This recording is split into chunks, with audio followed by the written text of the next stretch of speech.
Hello and welcome to the sixth episode of Look at Them Talk. I'm joined by my co-host Landis, Chandler, and I am Noah. We have a guest on today, Cory, and we are here to see what he is up to today. What is it, Cory? Hello. Why don't you Well, tell them we're what you guys are fishing. doing right now? Well, I'm fishing with all my children right Yeah. now. What? I'm on a podcast right now. I'm on a podcast with my cousins. Now you go ahead, Paw. So we're fishing in my mom and dad's pond. Oh, I'm getting a bite too. We're Yeah, gonna we're clip fishing. that. Nice. Paw. We're gonna He clip just that. showed up. Why? Just leave it in. It was That's funny. hilarious. No. Wow. Yeah, I clip it as in like we're gonna keep that, like save it Oh and yeah. like clip it and like highlight it. Oh, here we go. Look, I got a fish on already. Let's see what it is. I'm bringing them in. Those suckers like to Yeah. bite out there.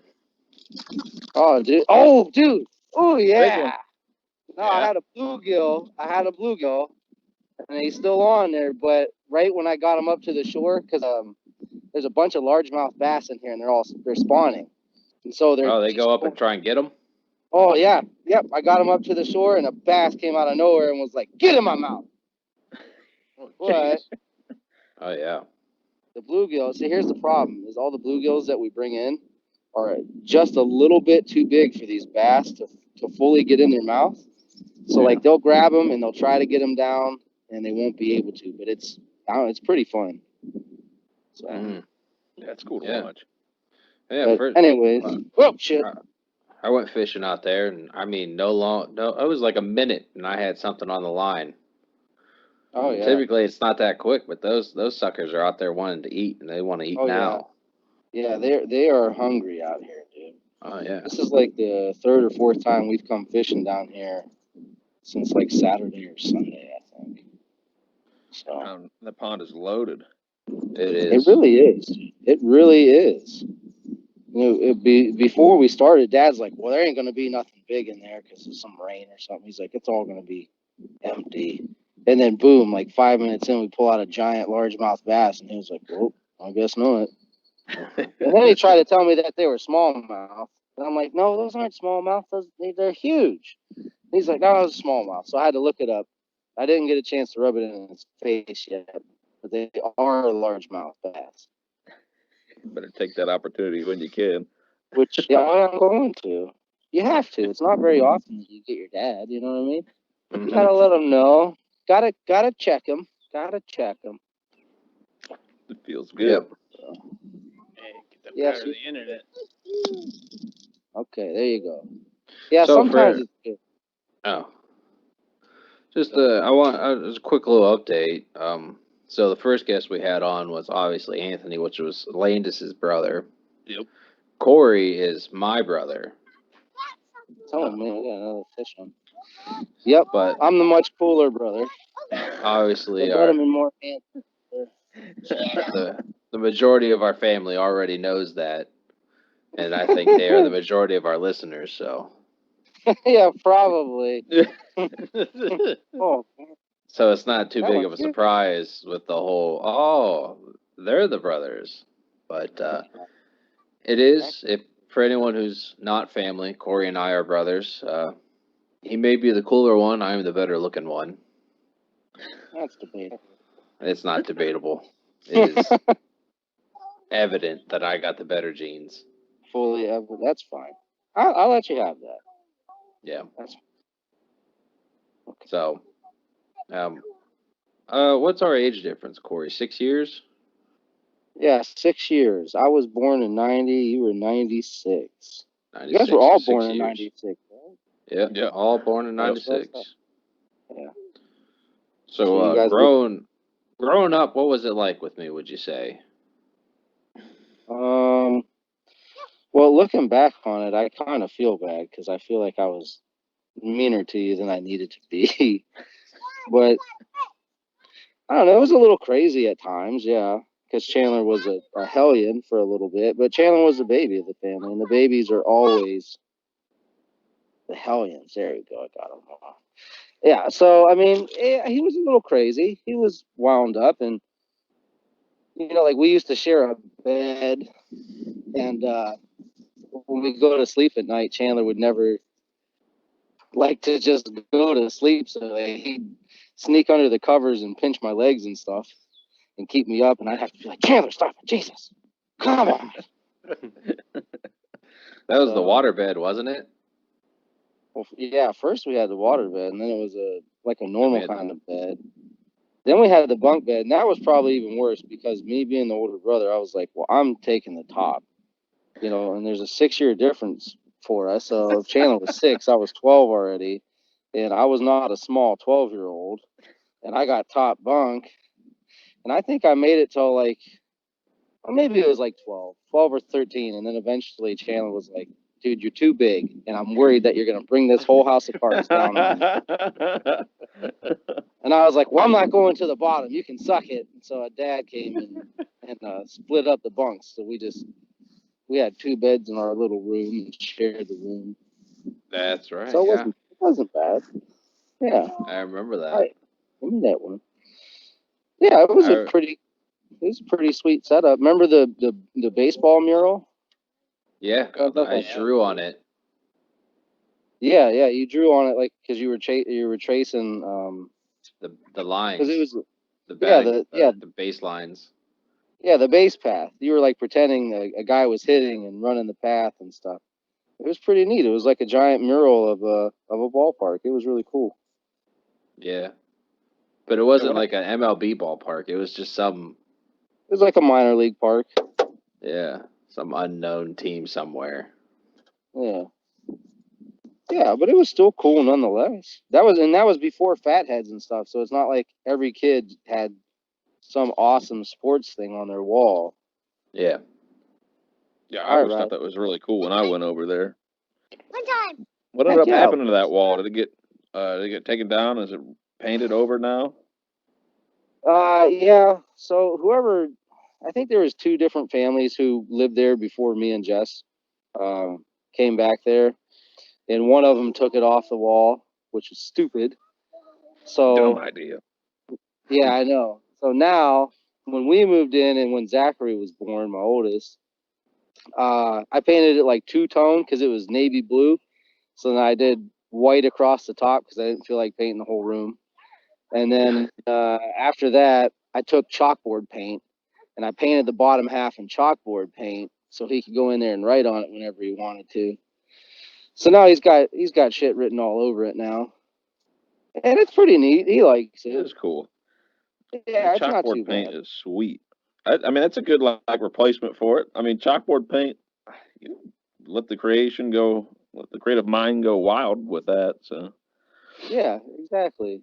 Yeah, it's better than just a normal wall. And the other thing too is like when you have kids, they're gonna draw on the walls no matter what. yeah. So you might as well make it at least easy on yourself to just wipe off compared to struggling to clean all your painted surfaces. Mm-hmm. Riley, girl, don't you know how to fish? Give me this thing. You didn't put any chalkboard paint in Riley's room, but I think she drew all over her walls. Oh yeah, she did. Hold on, I'll fix it for you. Yeah, just everywhere. So eventually, as they get older, I will repaint and make my house look nice as I wish it to be. But for while they're still young, I'm not touching any of it. Like I fix things when they're break, you can't because you can't. They don't care. It would just be a waste of your time. Yes, it would. And plus, you'd get even more angry at them. Like, I just painted this room. Why are you writing on this wall? You might as well just let it happen. Exactly. Yeah, because I don't want to be the dad who's like constantly yelling at him and be like, "You gotta go wash that. You gotta go do this." Yeah. So I'll just let them destroy it now and fix it later. Yep. Yeah. I don't think that's a bad call. And plus, if you were to paint it now, they might not like the color that you paint it right now. That maybe like 5-6 years in the future, they'd probably be like, I wanted blue or whatever. And yeah, realistically. Paint it again. Yeah, because right now anything like you can ask them, but you're asking a 5-year-old, she might say, well, I want hot pink. Well, when she's 10 or 11, when she's getting ready to be a teenager, she might be like, I want it black, So Yeah, then you got to exactly. deal with it again then. So I'm just delaying that process and Yeah. skipping a coat of paint, and we'll pick it up when they're older. Yeah, you don't want to be stuck like my sister who had freaking fairies painted all over her room for about, I don't know, 18 years of her life before she decided to change the color. 17, 16 years, however long she's been alive, before she Oh, decided really? to paint over it. Yeah, she was painted like fairies and like flowers all over those walls when she was before she was even born, actually. So Well, did your mom go in there and do it? yeah. I actually think I remember helping with that. Her friends came over and helped too. I don't know. It was long, long time ago, but she was stuck with that for a while. She'd been wanting to change it for so long. She finally got around to it. Yeah. Last summer, I think. But yeah, you don't want one of those situations.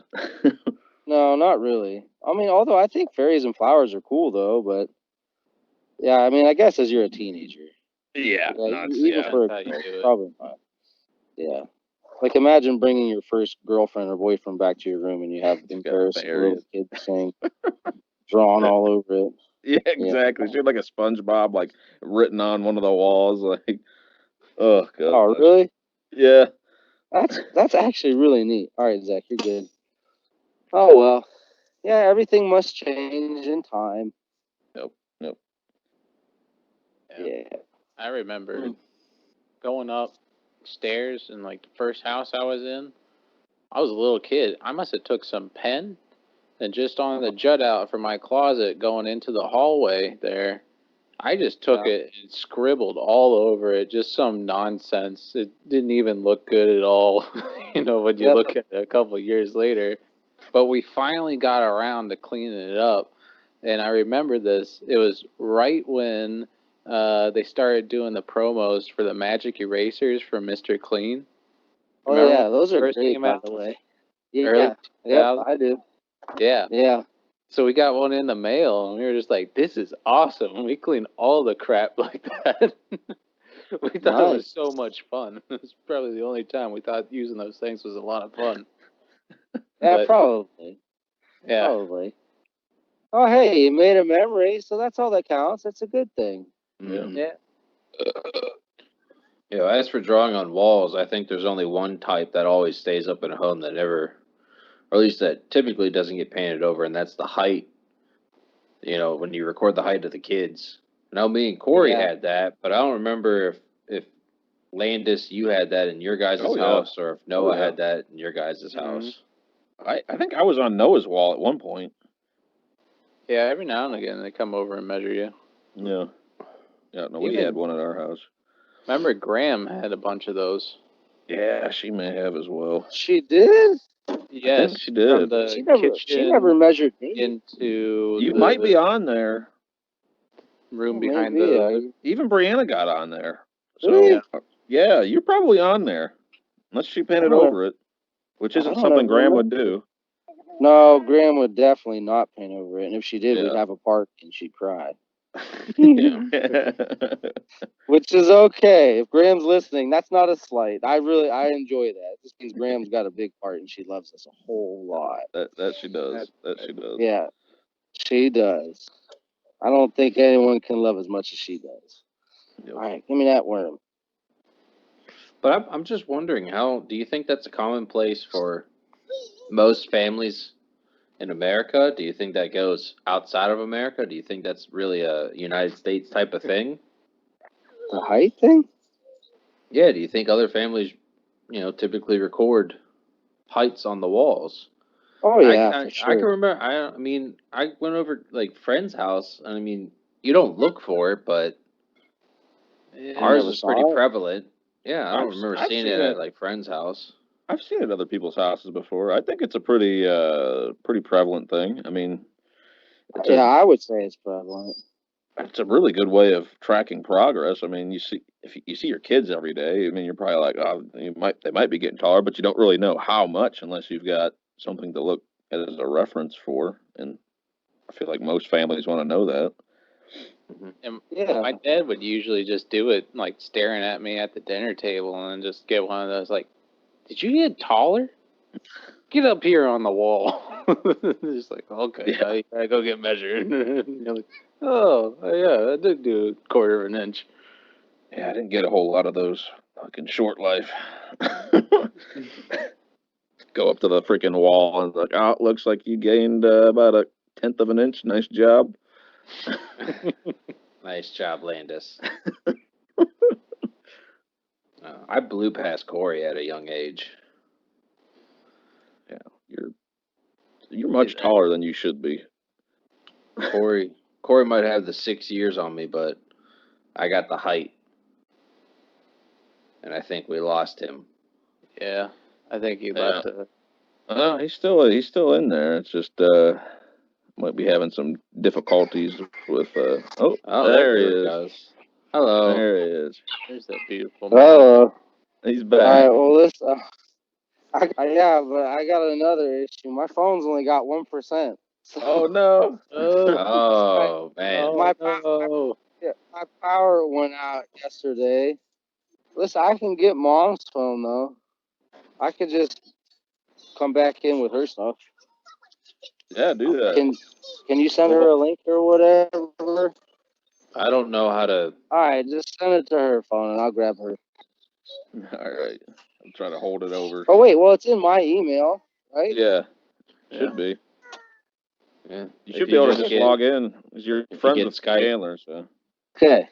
Yep. All right, I'm back. The kids are still fishing, but now I'm up on the porch with Mom's phone. And I got the baby up here, and they're down there. And the dog's running. Mom out there with them? No, they're out there by themselves right now fishing. Oh, okay. That ain't too bad. They're managing. No, they're managing. They're getting to the age where I can do that. It's kind of nice. Don't got to be out there with them constantly. No, yeah, I can send them outside and let them play and stuff. Yeah. It's better that way. Are they able to unhook their fishes? No. No. No, actually, right when my phone died and all that stuff, I was getting ready to come up the house, and Zach's like, "Wait, come help me take this fish off." And I got over there, and the fish was still alive, but he was starting to dry out. And I was like, "Oh, he's been on there a little while, huh?" He's like, Give him a drink. Yeah. We got him off of there though. The fish survived. He was okay. That's good. Good. Yeah. Another big old blue. See, I'm pretty good at like getting them off when they're just in the lip, but I am the worst when they swallow the hook. I almost always kill the fish getting that thing out of there. You gotta. It helps if you get like a pair of needle nose pliers or something like that. Even then, I'm like digging around in there, and I just feel so bad. I'm trying to save you, little fishy, but then I'm like, I just look down, I've got blood all over my hands. I'm like, I guess I just don't have the touch. I don't know. Yeah, that's what the fish said too. The fish said, man, you suck at this. You're killing me, he says. The ones that blow my mind is when you hook them through the eye. Like, how? Yeah. That is painful. How does that even happen? I don't know. I have no. We hooked one through the fin the other day, a bluegill up through that fin up on his back. Crazy. Yeah. Also, it is crazy. Yeah, you got to be careful. There's a thing called it's not snagging, but like you'll have it in there, so you'll just put the line in there, and once you see them, you kind of just lift up, and you just kind of latch that into them. Yeah. A lot of people kind of frown upon that because you're not supposed to do that because you can severely hurt the fish. You want them to like swallow it, but you can get it in their gills or you can get it in their fins or something like that. But it's never intentional. You're supposed to when you see that they're snagged like that, you want to try and you're supposed to cut your line and let them go instead of fighting with them. But I mean, if you lose my favorite lure.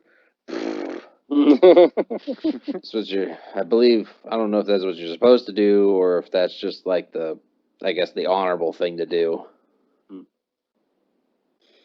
I don't know. Maybe it depends upon the fish, because if it's a fish that tastes good and you want to eat them, then maybe you just reel them in and eat them. Yeah. I don't know. I mean, because there's different ways of fishing. You know, there's on the shore and you can do that. Then there's trolling, and then there's fly fishing. I've heard fly fishing is actually really fun. Yeah. Where you go stand out there, I think. Is that where you stand in the middle of the water and stuff? Yeah. You kind of just throw it out. And Yeah, it's got a special rod and reel, and you like your cast. You go, it's like out and back because you're like trying to mimic a fly landing on the Yeah. water. Yeah. It looks difficult, but apparently, like with many things, it looks hard. But once you start doing it and you figure it out, it's not too bad. The best way to I get would say, trout. yeah, apparently, I would say any kind of fishing is fun as long as you're catching fish. Yeah. But if you're not catching fish, it all sucks. Have Well, you I guys mean, ever run trot lines before? No, mm-mm. Yeah, you is just that you a? take like Go ahead. it's you take a fishing line and you run it across like a river or something, and Uh, you put like 5 or 6 lines attached to it, and you just drop uh, them across the river, and you wait like a day, and you come back, and you've got 5 or 6 fish hopefully hooked on your line. It's super easy.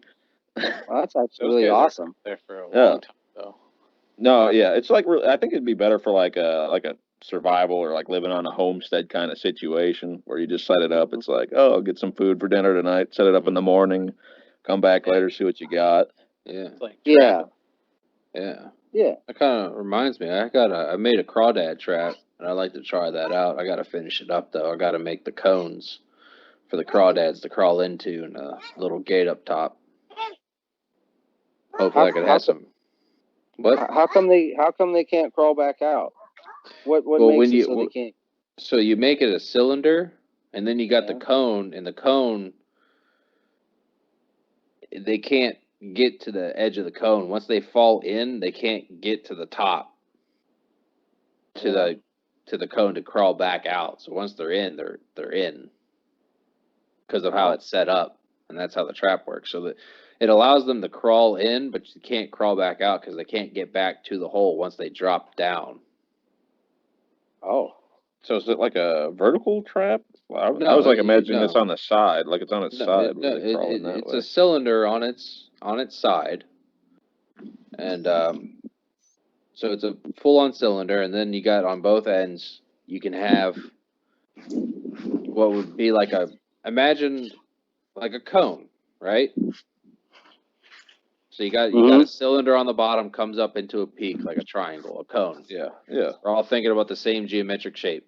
yeah. You cut the tip of the cone off, so you got a smaller cylinder down there, and you just tie the large end of the cone to the whatever the diameter of your cylinder is that you made for your cage. That gets tied there, and you place that down so where they can crawl to that, so they can crawl in to try and get your bait, and then they just drop down to it. And because they drop down out of that little cone hole, they can't get back to that cone because it's not on the sides of the cage. It's it's a cone. It's slanted towards like the center, so there's nothing for them to get to climb back out. Is that making sense? Am I explaining Yeah. that where it makes sense? I think I can see it. I'd like to see this trap for myself in person, but I mean, you could look up just a minnow trap or anything like that. It's all the same thing, really. yeah. What did you make? All depends on just a metal wire cage, about Okay. maybe a half-inch in diameter, I think. Shane's out here weaving baskets. Yeah, that's Last what time I've seen. last time I was home, I wanted to make a basket out of green wood, young saplings and stuff, but I didn't end up going and finding any. Well, why not? I just didn't walk in the woods to go and find any. That's why. I wanted to, but I just didn't do it. Hey, I see. Yeah. That's the story. Is I just decided not to, I guess, but have to give it a shot then. Yeah. But, yeah. And I've looked it up as much as I can. To trap crawdads, you actually don't need a license, like a fishing license or anything. There is no fishing license for crawdads. You can trap crawdads, and I don't believe they're on a specific season either. But I do know you're only allowed to have, I believe, 100 crawdads per person. So I can only bring home 100 crawdads from trapping. That's a lot. That's a lot of crawdads. Still a lot I of believe needle. it's 100. That's a lot. Yeah. Is that Ohio? Is that what you looked up? Yeah, I mean, I'm not gonna look up any other state. I didn't plan on it. Crawdads, they mostly live in creeks, right? They live in creeks and anywhere that's wet that they can, I guess, build into the ground. They can live in Yeah. ditches, creeks, next to You guys, you guys riverbeds, have a lot of creeks in the ponds. back of your guys' house, the backyard back there in the forest? No, you could just see them. They'll build their tunnels right into the ground. You could see them next to the pond. Really? Yeah, they're like little mud pyramids. Yeah, Oh, cool. they just build Yeah. into this. Another nickname for crawdads is mud bugs. Yeah. Can you cook them up like a little jambalaya kind of thing? Oh Yeah, yeah, I've done that That recently. sounds pretty good. It was yeah. so good. So how you typically have what is known as a crawdad boil is you take your crawdads and you cook them all up. Well, first, if you get live crawdads and you go catch them yourself, you have to do what is known as purging them. So you put them in a container and you run them full of water so they get all the dirt and shit and everything off of them so they're clean. So eventually the water that they're sitting in will come out clean. You just have to keep cleaning them and cleaning them and cleaning them until it comes out clean, and that's called purging them. And then once you purge them, you can throw them in boiling water and cook them till they're nice and red. And you typically have a lot of people do potatoes, like red skin potatoes, uh, corn, and Not yet. sausage as well. And you just take all that stuff and you just throw it on top of the table and you just eat it all with your hands. Good old crawdad boil. Yeah, that sounds good. Get some of them seasonings on it. Yep. Talked to our past roommate who's got family history from Mississippi and stuff. So he's got a big old. And I was like, hey, you got any what seasonings would you go to good with this? So he sent me some stuff. I just What all gotta do you put finish on? it up. Huh? He sent me whatever seasoning that he last used. It's like an all-in-one seasoning. I don't remember the name. Nothing. It wasn't Lowry's. no, it wasn't Lowry's, but it wasn't anything fancy. And it's not like, oh, I threw some garlic in this and this. It's not like he made up his own thing. He's like, this is what I used. It wasn't Old Bay, was it? Huh? What It was wasn't it? Old Bay, was it? No, it wasn't Old Bay. But I talked to another friend who is a chef that I used to go to school with. She's a little bit younger than I am, but I think she's out in California now. But she lived what seemed like a long time in North Carolina cooking up fish and stuff. And I was like, hey, what do you think I should use to season crawdads? And she's like, Old Bay. Old Bay is where it's at when it comes to seafood. And I was like, well, I mean, I planned on that, but I was hoping for something else. But thank you. Yeah, that's what they use out in Maryland. Yeah, Old Bay Old was Bay's made for good. seafood, wasn't it? Yeah. That was what it was made for with the idea and purpose. That's what it says on the side of the can. Yeah. It's good stuff. And Good chicken. stuff. Yeah. Yeah. Okay, Zach, here you go. Oh man. Hey, Core. Yes, sir. I wanted to ask you, but I forgot. I noticed obviously your Gmail account has 63, your football number, and that's also my football number. So I wanted to know what was your thoughts with me wearing your football number? Were you honored by that? Did you not care? No, I was for sure on it. I thought it was awesome. I thought it was really neat. It was just something really nice and cool to do. So yeah, I've always liked that, and I thought it was cool that we shared it. We literally got to wear the same jersey. Yeah. What was the idea behind 63? Was it just a number you liked, or? Yeah, well, I mean, I don't know how like you were, Grant, but whatever sport I played, I always thought that there was good numbers and bad numbers. Yeah. Some numbers just look good on a jersey and some don't. So my sophomore year, the first year that I started for varsity, I had 76. Previous to that, I always wore 55. I always thought 55 was good. But I was a center, So when I got to varsity, I wasn't playing center anymore. They had moved me to guard. So I wanted a 60 number, but there was none available. So I chose 76, and I just didn't like it. So there was a guy on the team named Mike Cassini, and Cassini was freaking huge. He was taking steroids, I believe. Oh, that's got a hook on it. Anyways, he wore 63, and I saw that jersey on big old meathead, and I was like, dang, that is a good looking jersey. That's a good number. So he was a senior. He graduated that year, and then the next year I came back and said, hey, can I pick a different number? And they were like, yeah, we don't care. So I swiped up 63, and that was it ever since then. Now, I mean, first it was because of Piscini, but now I think it's a good looking number. I think it's a good lineman number. I think it is too. I think it looks really good in that blue and white that jersey is. I think it looks fresh and clean. Looks really good on a guard. There's a lot of blue and white jerseys. The one that I'm thinking of is just the classic blue and white one that you and I don't know. Yeah, you guys both wore. It was the all blues with the white trim. Looks like a Penn State jersey. Yeah, it looks really good. Penn State blue jerseys. Yeah, exactly. Looks really good. Yeah. Cory, what was your favorite jersey? Because we had the blue jersey with the big block letters, which is I think what Grant's talking about, the big block letters. Yeah, the one that kind of looks like a Penn State jersey almost. Yeah, that one, I like that one.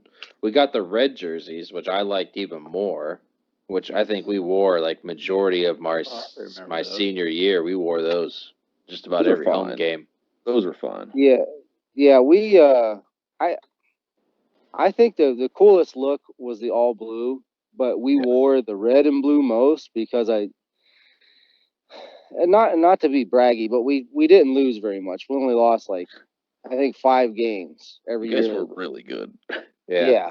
I really liked watching you guys play. You guys had like the top running back in the state with Anthony Elsie, so yeah, he was. And then after Elsie left, you didn't have like Jared Province was also a really good back. Yeah, he wasn't a big drop off. No, he was the bigger one, right? Jared? No, yeah. Jared was actually kind of. He was tall, but he was slender. But he was so fast, and he was actually. I mean, even though he was slender, he was the strongest kid on our team. Like by far, he was squatting over 400 pounds, and I mean, when he ran, it looked like he was in fast forward, and we were all stuck at normal speed. It was truly amazing, but I think that's what we ended up wearing the most was the red and blue, which so it ends up kind of becoming our favorite, just because we wore it all the time and we won a lot in them. But yeah.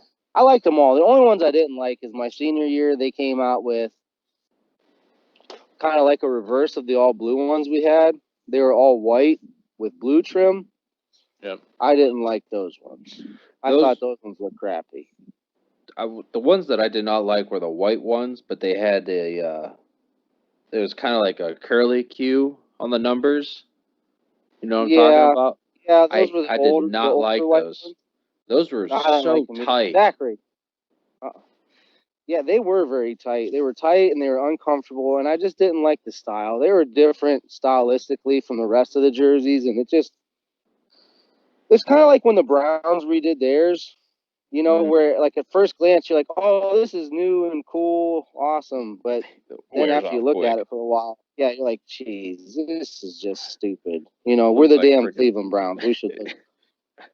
So it was the same. Yeah. So it was the same with us. We were like, yeah, you know, this is what we've always wore, so let's wear that. I didn't really care for my senior year. They came out with 2 brand new jerseys that said I think Kennedy on the chest and stuff like that, but they were so long, and I just didn't care for them. Yeah. I didn't really like them. I tell you what, you guys have a lot more jerseys than I had. Damn, I'm surprised you have so many jerseys. I know. I had 2. I had a red and a white one. There we go. Let's go. Yeah. A lot of those were hand-me-downs. We had ones that were even, I think we had before John F. Kennedy was a thing. before they made John F. Kennedy, whatever the previous high school was. I think we had some of those, but we didn't have enough, I think, to wear as a team. Otherwise, I think we would have done that as like a super old throwback. Oh, the St. Mary's jerseys. Yeah. Yeah. Yeah. Yeah. Because St. Mary's is what it was before Kennedy. I think they were the Warriors or something like that. And they were like, it was like white, yellow, and red, like Redskins colors. Oh, Something. It was those would something have been weird. cool. I would like to see those. I don't So think Yeah, we they had. were actually pretty cool. I don't think we had enough. So there No, was no, because they didn't keep them. Yeah. the middle school St. Mary's and the high school St. Mary's. Is that what they No, were doing? I think St. Mary's was, I don't know if it was a K through 12, but I believe it was probably at least a middle school and a high school, because Kennedy was built in 64. The year The year Kennedy that got Kennedy, assassinated. exactly. Yeah. It was As the when school all was, John F. Kennedys are named after. yeah, the school was gonna be called like Something stupid. the Assumption of Mary, something Yeah. like that. That's Or the awful. An Assumption. awful name. Yeah, it was, and we were gonna be the Angels. Oh God. Yeah, so it would have been really bad. The So, Assumption but of Mary luckily, Angels. Wow. yeah, I know, terrible, terrible. But luckily, Kennedy took one in the head, so we could go to John F. Kennedy and be the Eagles. There's one good thing that came from that. God was looking out for us on that day, apparently. Not Yeah, even he was for like, the team. right, Just in the head. right, exactly. He was, Hey, yeah. He said, Johnny, it's your turn. We can't let those guys be the stupid Angels. You're That's going an to save awful so name. many kids. The embarrassment. That alone, I'll do it. not too bad. I know Cory. There's two at least in Ohio. There was one in Cleveland, and then obviously where we went to school in Warren, there were John F. Kennedy, and we were both the Eagles. And I think Cory ended up playing them one year in football. Didn't you, Cory?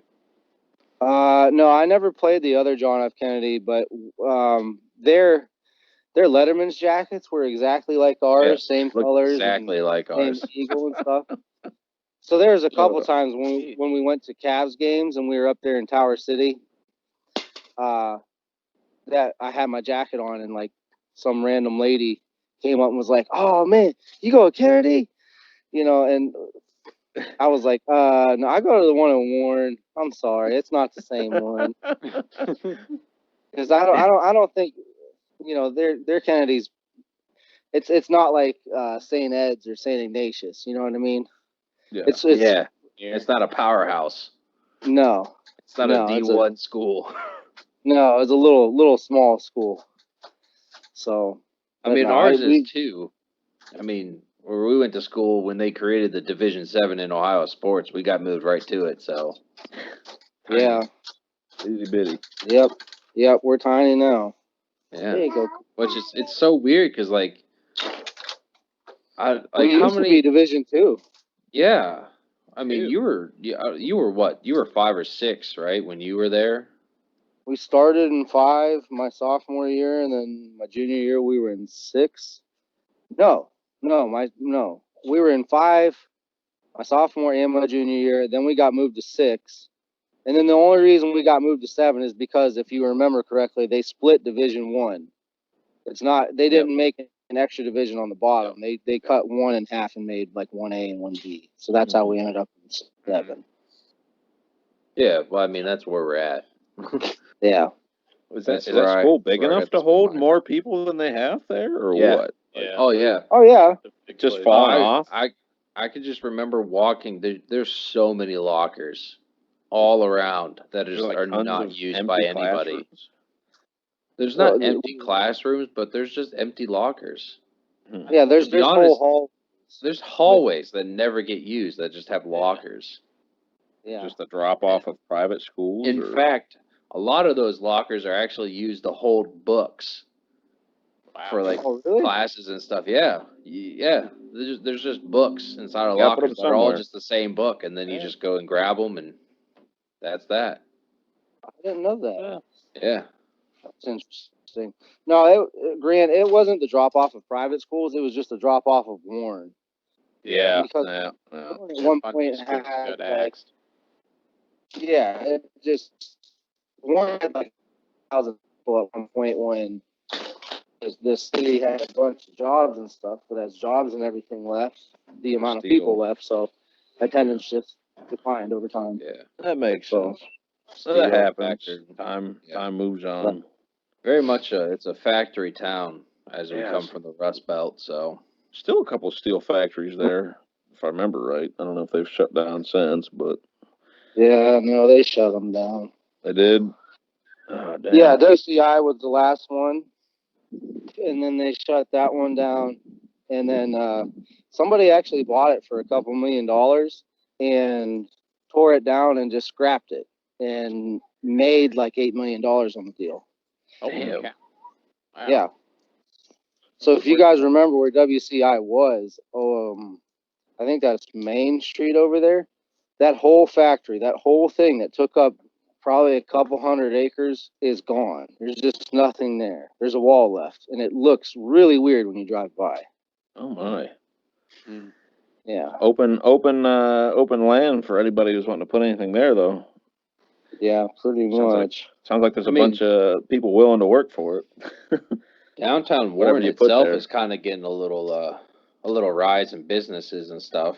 I know there's a coffee place that's there. Somebody put in for a brewery. So I mean, downtown Warren itself is hopefully on the comeback. I know there's an old theater that was there. Somebody bought that and they're trying to refurbish that up. I know Cory had the idea of buying that. Oh, is it done? Yeah, it's done already. They started Oh, shows, wow. but it got shut down for COVID. Obviously, yeah. But they it's just reopened and they're gonna start showing classic movies for $5 a head. Ooh. Oh, I hey, think that's not until too they- bad. Yeah. No, Have you no, have not you been at in all. there? Have you been in there since they've refurbished it? Not yet, but I'm going to. I feel like I'm gonna cry because, like Chandler said, like just before it got bought and stuff. Even though I don't have any money, keep in mind I have zero money.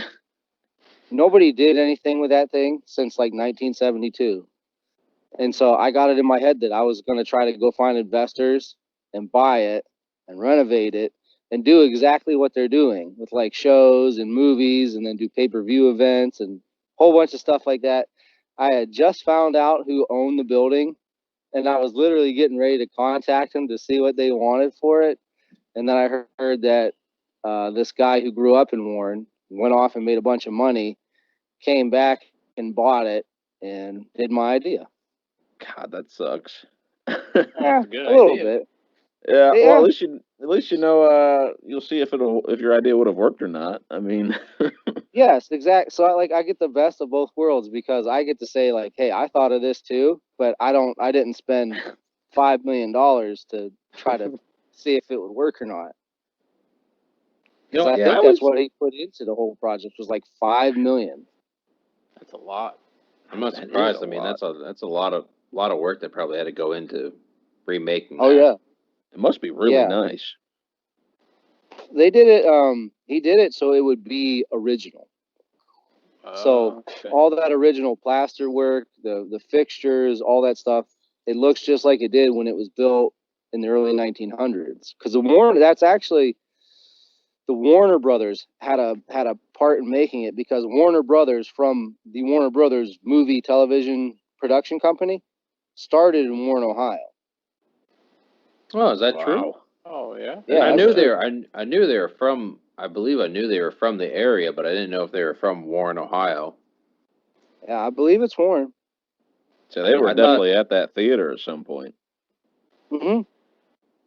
Yep. They helped get it going. And actually, there's another one too. That's not the only Robbins Theater that's in the area. There's one in Niles also. Is that one still running? No, that one's been shut down for many years too, and that one's also for sale. I think it was like a furniture company or something had it for a long time. It's on Robbins Avenue, right next to the William McKinley's old house, and I had a guy call him to see what they would want for it. And even though it's got a for sale sign right on the front door, he called me back and said it wasn't for sale. So then at that point, I was like, dude, we're poor anyways. We can't do that. Just forget it. That might be one of those things. That might be one of those things where you just wait until you've got a little bit more backing or maybe some more people interested and just throw an offer at them and see if they'll take it or not. Yeah, pretty much. But realistically, I mean, dude, it's one of those things where some dreams are just meant to be dreams. You know what I'm saying? It's like you can think about it, you can dream about it, but when it comes down to it, you go like, well, do I really want to try to find $2 million from a bunch of rich people that I don't know to try to do something that may or may not work because it's in Warren, Ohio, or Niles, Ohio. That is true. You know, it's not like it's in Cleveland or Columbus or something like that. You know what I mean? So sometimes you just got to go, well, that's a dream, and it's nice to think about. Let's go do something realistic. Probably not worth it. No. However, it would be pretty freaking cool. You know what? I've always liked those independent theaters where you can you can go in, get like a beer, you know, like it's like a bar almost, and then you can go watch your show, and it's got a nice comfy couch. It's almost like you're at home, but you've got this massive screen to watch the show on, and that would be pretty freaking cool to have like an old timey classic kind of vibe to it, like almost like a classy kind of bar feel, where you like drinking like fucking champagne or something, or wine, like something like really like ritzy and ditzy for this like that theater. That'd be really cool. But I know that was exactly my thought. Like you said, dream might have to stay a dream, but you never know. You never know. Yeah, that is true. Sometimes you just got to go with the flow and see what life presents to you. Yep. But yeah, sometimes a dream is just a dream. You let other people do it, and you go get to enjoy it without any of the headaches. So the Warner Brothers' first theater was actually in Newcastle, Pennsylvania, which is literally it's right around Northeast Ohio, Youngstown area, and all that stuff. I mean, I've been to Newcastle plenty of times. So I mean, they definitely have a lot of ties to that area. And I thought it was Youngstown where they put in a theater and stuff, but you know, I wouldn't be too surprised if Warren had something. I mean, it might have been Youngstown. I just know that it was either Warren or Youngstown, somewhere in Northeast Ohio, because we tend to lump all of them together. Yeah, I mean, so we can all share the little victories that we get here. Well, I mean, it's really all the same place. Everyone that I've talked to, they're like, "Oh, where are you from?" I'm like, "Oh, I'm from Northeast Ohio. If you know the Youngstown area, that's where I'm from." Yeah, that is true too. That's how it is. If you meet somebody, you just say Northeast Ohio, and then they get it. Yeah. If I tell them where I'm actually from, no one's gonna know where that's at. It's up in Northeast Ohio. Trust me. Right. It's so spread out. It works because we're all the same. Yeah. So okay, here this is what I'm reading for. This is OhioHistoryCentral.org. So, the Warner Brothers, Harry, Sam, Albert, and Jack Warner, sons of Polish immigrants. So that obviously makes also sense for the area in which they came, because Pittsburgh and Northeast Ohio has a lot of Polish immigrants that come. Their father arrived in 1887. The rest of the immediate family, with the exception of 4 children who had died in Poland, did not arrive until 1895. The family settled in Youngstown, Ohio. Members of the Warner family sold bicycles, soap, and ice cream, and later opened a butcher shop. All right. Yeah, it's pretty neat. A lot of interest, I guess. So, film is different compared to those things. Well, by the early 1900s, the family had invested in a movie projector. They traveled across Ohio, Pennsylvania, and neighboring states showing movies in tents. In 1903, they purchased a movie theater in Newcastle, Pennsylvania, which is that's the first one that they did. They invested in other theaters in Youngstown and in the surrounding area. So, obviously, Warren is part of the surrounding area, so they could have invested, obviously, into that theater that's there. Easily. 1907, the brothers began to produce movies. They established a movie production company in California in 1918, and they created the Warner Bros. Company in 1923. The brothers continued to either purchase or build movie theaters. Among them was the Warner Theater in Youngstown in 1931. Oh, So the Warner Theater that is in Youngstown is that still there? it has to be. Youngstown's got a lot of old stuff, and they tend, at least that area in general, tends to really take care of their theaters. And I believe Cory mentioned it. Yeah, I think so. I don't know. It's tough to say. Because there's like two or three, but sometimes they get repurposed. Like the Robbins hasn't shown anything since 1972, and it was just vacant. So they didn't tear it down, but they didn't really do anything with it. So I don't know if the Warners It is still there. Is it? You might know it as Powers Auditorium. Oh, really? Powers Auditorium. That is really cool. I didn't know that. Powers Auditorium in Youngstown. This is Wikipedia. Powers Auditorium in Youngstown, Ohio is one of the largest auditoriums in the Youngstown Warren area. So Youngstown Warren area. The facility is the main venue of downtown Youngstown's Dior Performing Arts Center. Blah blah blah. History designed by theater architects Rapid Rap. Powers opened as the Warner Theater on May 14th, 1931. Oh, okay. Huh. So that Powers Auditorium is the Warner Theater. That's That is really in cool. Youngstown, Ohio. And I've been to that theater a heck of a bunch of times. Oh, you have? Yeah, I mean, Powers Auditorium, I mean, we'd go watch plays there all the time. Did I don't we know. see I don't the know. Technicolor coat there? I believe so. Okay. Cory, you've been I there. really vaguely remember that, but I mean, like, Yeah, I don't really, remember it's the going. main place. If you were to look up on the ceiling, it looks like a big old flower. oh, No, I don't think I ever went, dude. I I've think that never must have been been you there. guys must have went. I've never Had been. to have been there. I know Alright, I've been heck. there. I'm looking at pictures now, and I'm like, yes, I've been there.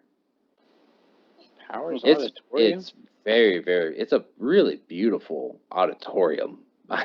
It's you walk into it, it's not like, oh, this is just some movie. No, it is very beautiful and well done and really well taken care of. That's cool. I Must be- always enjoy going into old buildings like that are taken care of. Yeah, they're treasures. That's what they are. Yeah, yeah. But you don't see that level of craftsmanship in buildings and stuff anymore. Then our buildings now It's in the different. modern society, yeah, they're not ornate. I mean, they're still beautiful in their own right, but Yeah. they don't do them as nearly as ornately as they did, pre like 1940. Yeah, no, there's not craftsmen like focused in on like the artistic sculptures of the pillars of things or just everything's gotten more modern and I don't know. Jan probably could. What's that clapping? Someone beating on the table. That's Cooper. We're on the front porch now, and I'm sitting next to one of the columns, and he was whacking on the column. Yeah. We've been all over the place. My phone's died. We were fishing. Now that's all done. Now we're all up on the porch. Mom's sitting here, and Riley's eating strawberries. Hey Core, have you ever Yeah. seen a show at the amphitheater in Warren? I have never seen one, but I would like to go and see some of the bands there. I mean, they're all cover bands. Yeah, I've gone to the amp. I've gone there, and you're right. It's like mostly covers, and really, I think they could do a better job of scheduling different acts down there, which they probably are going to, because now that they're starting to do they took over the Packard Music Hall, and they're doing the shows for the Robins too. They're starting to get different acts, bigger acts, or just people that are a little bit more well known. But the amp is pretty cool because it's outside. It's very casual. And cover bands, they're nothing to shake a stick at. I mean, even though they're a cover band, you can have a pretty damn good cover band. I think this is for anyone that doesn't know, I mean, this amphitheater, it's not tiny. And I No, it's mean, pretty like, big. so they get pretty good cover bands, and Oh, they thank you. they can do really well. I mean, not all cover bands are great, but I mean, the ones that I've heard that have come here are typically pretty good. That do a really good Yeah. job. Yeah, we saw one band that did the Red Hot Chili Peppers. They were pretty solid.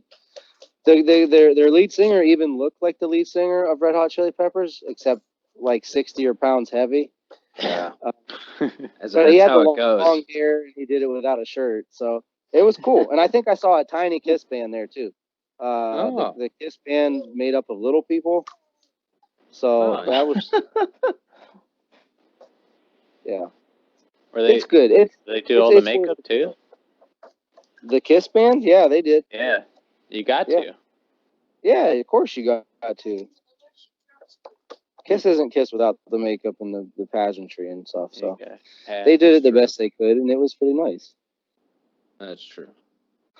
Yeah, but I think like to really appreciate those kind of shows, you just have to be a fan of music. You know, like if you're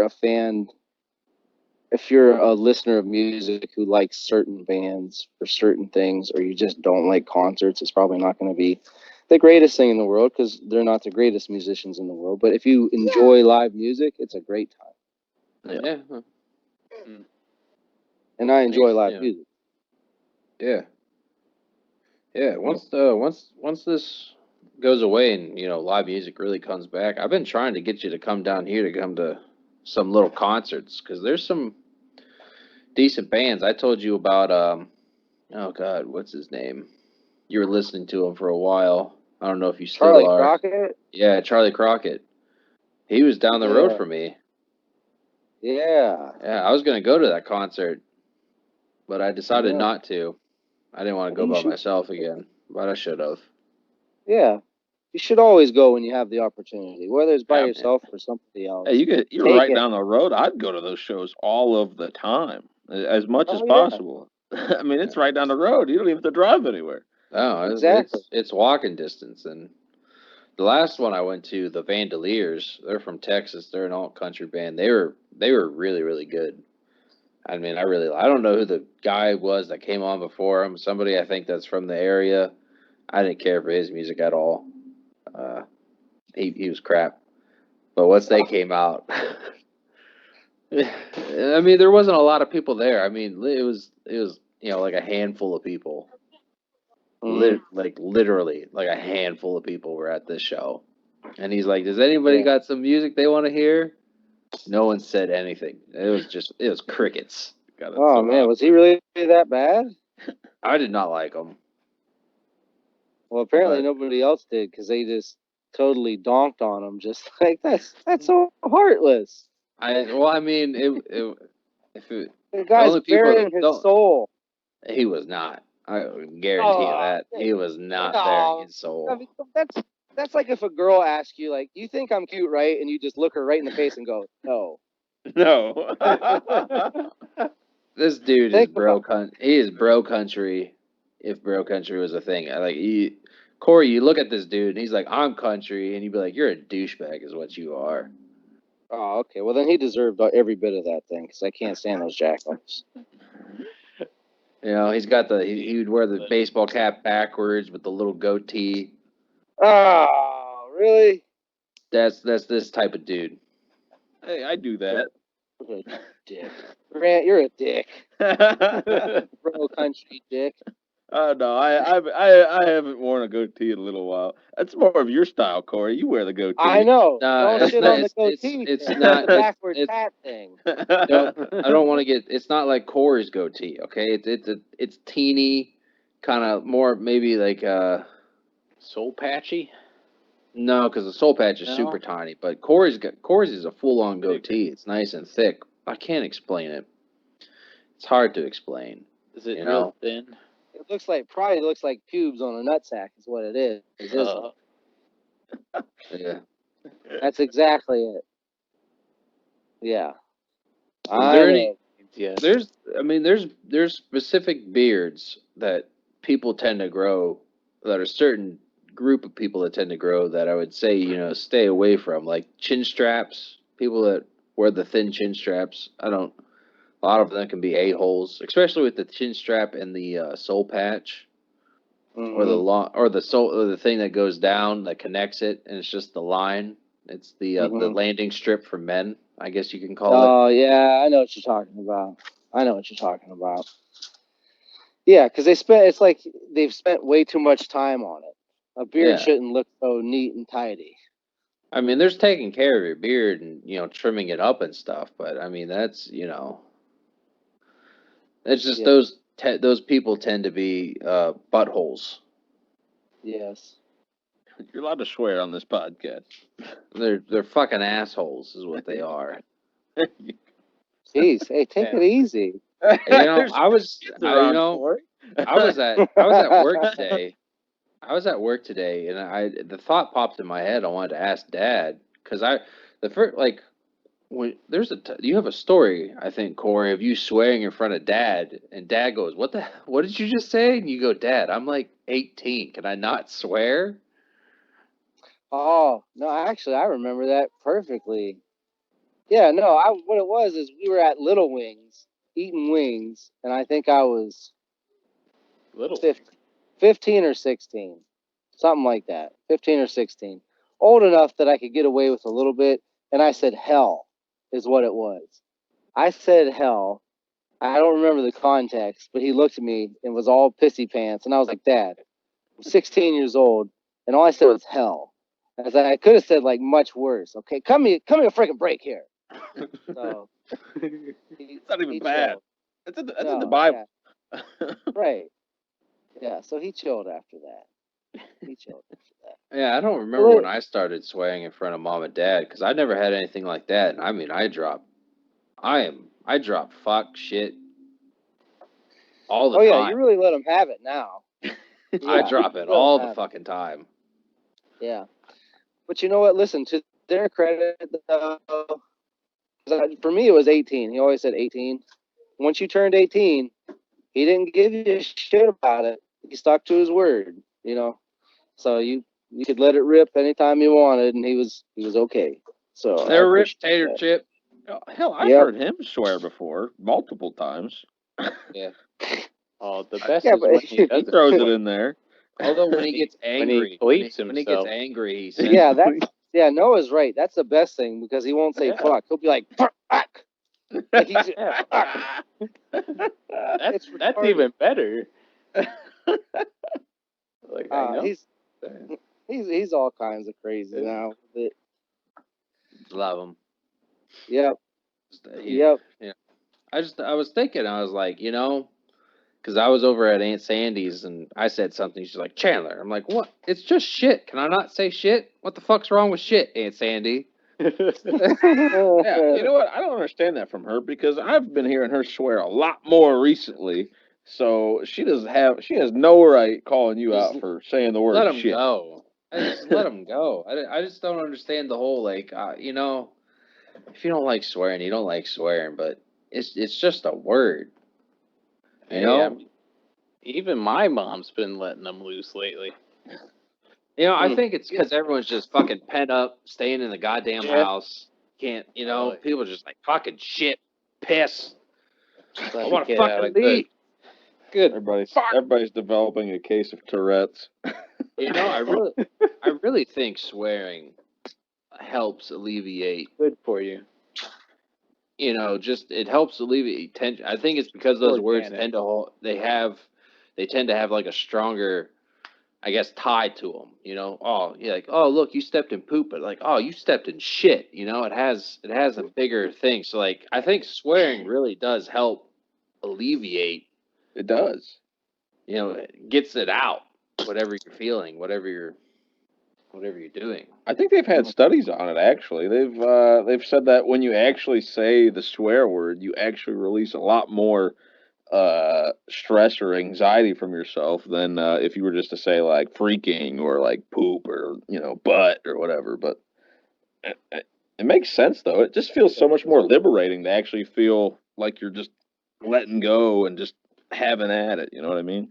Well, here's the thing: is that only because as a kid you're told as a kid like, oh no, those are adult words. Oh, yeah. So I don't what know. if you make it what if you make it as a kid? Like, oh yeah, you could say fuck. Does that hold Go the ahead. same power? What if you switch it up? Like you could say shit, but you can't say poop. Poop is an adult word. Does poop now have That'd be great. the power that shit has? That would be a Mess good with study. kids. You get some funny looks when you're at the supermarket with them though. Oh, there's shit all over. That cucumber looks like shit, and everybody's like, "What the fuck are you telling your kids to say?" You're not. Your Whoa, don't 5-year-old say poop. your 5-year-old just said shit. Yeah, it's all right. Well, he should be saying poop. Whoa! Don't say that in front of my 5-year-old Whoa, man. whoa, whoa! How dare you say that word? That'd be like a freaking comedy. But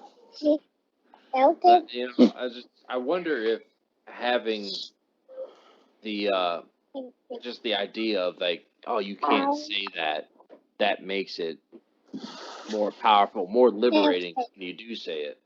You know? It's possible. It's interesting to think about. One thing that I was just thinking about when I was listening to you guys talk just now, and talk. What was You that? guys hear him? Cory, you cut out there, bud. I think we I think lost him. I think we lost him. I don't see him anymore. Yeah. Chan took the shirt off. He must be pretty hot in there. In the intermediate. So on topic, I recently got an email of a roundup about swearing. Apparently the F word, just having it be F, is also very important because of the sound. It alleviates pain, and what Chandler was getting into recently is also can give you strength. And so those are pretty cool. But the thing that I really want to share is the person that sent it to me. I was just like, swearing's fucking awesome. Which is the best response to all that shit. Yeah, I listened to another thing, or the kid was it was a son, and he was like, my dad used to have like these words of power. He would let us swear when we were younger, but only when we were doing something and actually saying like fuck, like get the fuck in there, gave you more power. But Whack. is it the thing that they looked at the study didn't take into account of just screaming, because I know screaming in general also produces a lot of adrenaline, which allows you to create more strength, which is why you hear bodybuilders scream. So people who go to Or tennis players Planet scream Fit when they hit the ball. or tennis players who scream when they hit the ball. So people who go to Planet Fitness that are afraid of people screaming as they're lifting weights, it's not that them trying to intimidate you, it's because that they're trying to actually lift 500 pounds. So Hello? sorry if that's it. Hello, Cory. Welcome back. welcome Sorry back. if that sets off your lung alarm and Sorry. makes you upset. What? We was wondering what happened to you. Oh, well, a call came through because my mom Oh, and Jessica's trying to Gotcha. get a hold of me to see if we was hungry, so she's gonna bring us some pizzas. And I told her just come over here because I'm still talking to you and all that stuff. So are we still talking about the curse words, or did we move on to something Yeah, else? no. Yeah, No, we're we're still on topic for that. Oh, okay. All right. Well, here, with let me lipstick finish now, my right? thought while I got it in my head. Oh, okay. So here was my thought when I was listening to you guys talk about it. Talking like where you say like it just feels better to utter a curse word, like it carries more energy. You know what I mean? And when you really let it rip. So, just wondering why it's called a curse word. You know what I mean? Compared to some other kind of classification. You know, like if those words have specific energies, whatever, specific ways that they make us feel when we utter them, that carry a special kind of power. Mm-hmm. So they got called curse words. I mean, it's just interesting for me to think about because, I mean, think about word classifications, but think also about where words freaking came from. You know what I mean? Just thinking about where a word comes from in general is an interesting thing. Like, who was the guy who decided a tree is called a tree? You know what I mean? Yeah. Who started calling poop poop? Also, why is it such a weird word? Doesn't poop just sound like a silly word? yeah. Yeah. It's like it's a silly word for a silly thing. I mean, we could trace back obviously a lot of English words have dialects, whether it goes back to Latin or something like that. But even in Latin, it's like, well, how did Yeah, how did how that? did I it guess come how about did there? that sound Right. become that thing? Exactly. Because somebody still had to look at a thing and go, that is a flagpole, or There- that is grass. Like Yeah. imagine being the first people on Earth, and you're looking at all this new stuff, and you're just like, that's a grubel. You don't Go know. get it. It's It's an just it's Yeah, interesting thing whatever. to think about. Yeah. I guess the best person to even ask this question would be the guy who created GIF or GIF. Obviously, however you want to pronounce it, I guess is the correct way. Even the guy who created them pronounces them a specific way, but everyone else is like, no, it's a fucking GIF. Okay, GIF. GIF. I call it GIF. it's supposed to mean, be GIF, but like everyone GIF. pronounces it as GIF, GIF, but it's apparently pronounced GIF. The guy who created it says it's GIF, but everyone Well, else that just guy's says GIF. well, that guy's stupid then, because if he wanted it to be GIF, he should have spelled it with a J. Yeah. Well, he could have ran into trouble from Jif peanut butter. Maybe. It also has something to Wait. do with graphics, which is why it's a G. Yeah. Uh, It's a G. Yeah. It's an Oh, acronym of some sort, pretty sure. that would Uh, make sense. But It should be unlike, GIF because it's G. yeah, I've heard that argument. Unlike the curse words thing, I remember from the same podcast. I was in the same room as Chandler listening to this, and I thought this was pretty cool. One of the curse words was actually snails, which was Snail. yeah, it's snails, which was an abbreviation of his nails, so that way you can then like have one of those words of power and hammer, whatever you want to do, or yeah. shovel. But it was like This- Jesus's nails. Yeah, which this is was why something it's a that curse the word. monks, It's like a the holy- monks would say. Yeah. It was a curse word for the monks. So that's Wow. kind of how some of those like ideas of it being a curse came along for you. The other thing that you were talking about like, why is a tree a tree? Mhm. There's some of that stuff in psychology, which is pretty weird. They'll just show you a shape and then Mhm. ask you if it's more described by one word or the other word. And so if you look it up, it's like Kiki and Bulba or something, and they'll show you two shapes, like which one's Kiki and which one's Bulba, and it's like lights out. Pretty much everyone that at least speaks English always classifies Kiki as the one that looks like a spark, and then Bulba looks like the one that's kind of like a Bulbous. splat almost, and it's kind of like really curvy. Yeah, So So some of bulbous the in things nature. come out like that, which Yeah, is but- kind of So weird. English-speaking people could also have the term bulbous already in their head as something that is, round or spherical. Yeah, so it happens with English. Maybe it happens with other people. I'm not really sure. I didn't care, but everyone that came by my dorm room, I had that on my door, and people would just ask or like say something. They're like, "Well, that one's clearly Kiki," and it was always the like jagged one. So Pretty Huh. cool. I love stuff like that. That is cool. yeah, I thought What it'd be did- fun for them. What did people think? What language did people think in before there was like language? Like how would you have thought without words to think in? Telepathy. That's a good one. Obviously, I mean, whatever. However you communicated beforehand, whether that's oohs and ahs, beeps and boops, whatever. I would. But like our mind isn't that far off from a humans from 7 million years ago. Like they're pretty similar. Yeah. I mean, Yeah. or whatever but our that's- first ancestor was. So, I that's mean, what they I'm have the saying, though. capacity to be able to Yeah. to That's- think complex thoughts that we have. So I Yeah. mean, like what? Like I feel like I couldn't just. If you think in your head, you Oohs and hear your ahs. inner thought. You hear your inner thought. Is Yeah. it in English? Yeah, it is. It's in English. So that's what I assume. I assume if someone who only speaks Italian thinks obviously in Italian. You know, Pretty common. Yeah. so whatever their means of communication would be, if it was beeps and boops, oohs and ahs, then that's what I assume that their inner voice Right. would reflect. I guess. Ooh! I just had a really good thought. Just like You know that. how you figure it out? Hmm. This is how you figure it out.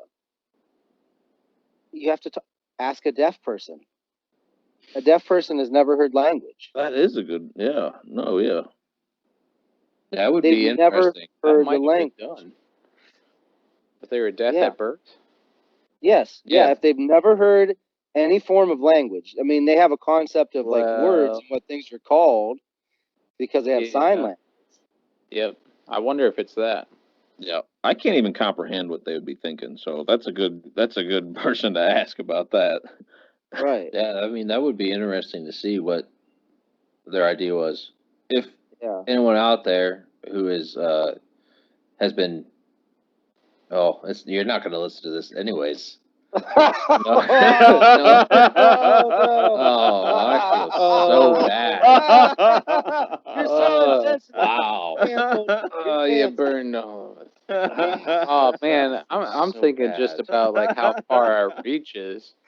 Oh gosh, the real joke It's like just looking hit at me a blind super guy going, hard. "Are you seeing this?" I feel so bad. It just now popped in. I was like, well, they must be able. If you tap and you're listening to For any deaf folks listening out there, Congratulations. Congrats. You're no longer deaf, I guess. That's my oh man, idiotic nature right there. I'm sorry. That If was. if anyone out there knows someone who's deaf and has been deaf since birth, I guess if you could reach out on our end and ask them, you know, Oh, in their inner thoughts and how they think and how that works. you know, Wayne and Kay have a deaf child, right? Who? Wayne and Kay from the bowling alley. I don't know who that is. I'm sorry. I know him. Yeah, Yeah, the Cullisons. I know him. yeah, yeah. They both know sign language because their, kid was deaf. Oh, I So didn't know that. yeah, I mean, they can We sign bowled. language? We bowled with a kid who I think I had a hearing aid. Is that the same person or no? No, that was Jason. That was somebody else. Oh, then Okay. the other guy. There was actually there's quite a few deaf people I know that bowl, but no, that wasn't their family member. oh, Here, I got another thought too, real quick, which mhm. it's kind of it's weird, but going back to the language and thinking inside your head, what if there is just a universal like language or knowing? So if you're never given the tools of language, you still have a way to communicate with yourself. Because like look at an animal, right? Like Sweet Pea's out here in the driveway, and she has something in her mouth. So she's got to be thinking to herself, like, this is a dead frog, whatever it is. This is something. It smells weird. What am I going to do with this thing? I'm going to sit here and I'm going to lay down and I'm going to eat this thing.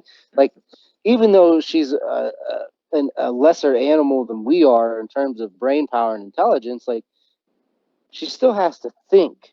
Yeah. You know what I mean? Or even look at something like a jellyfish.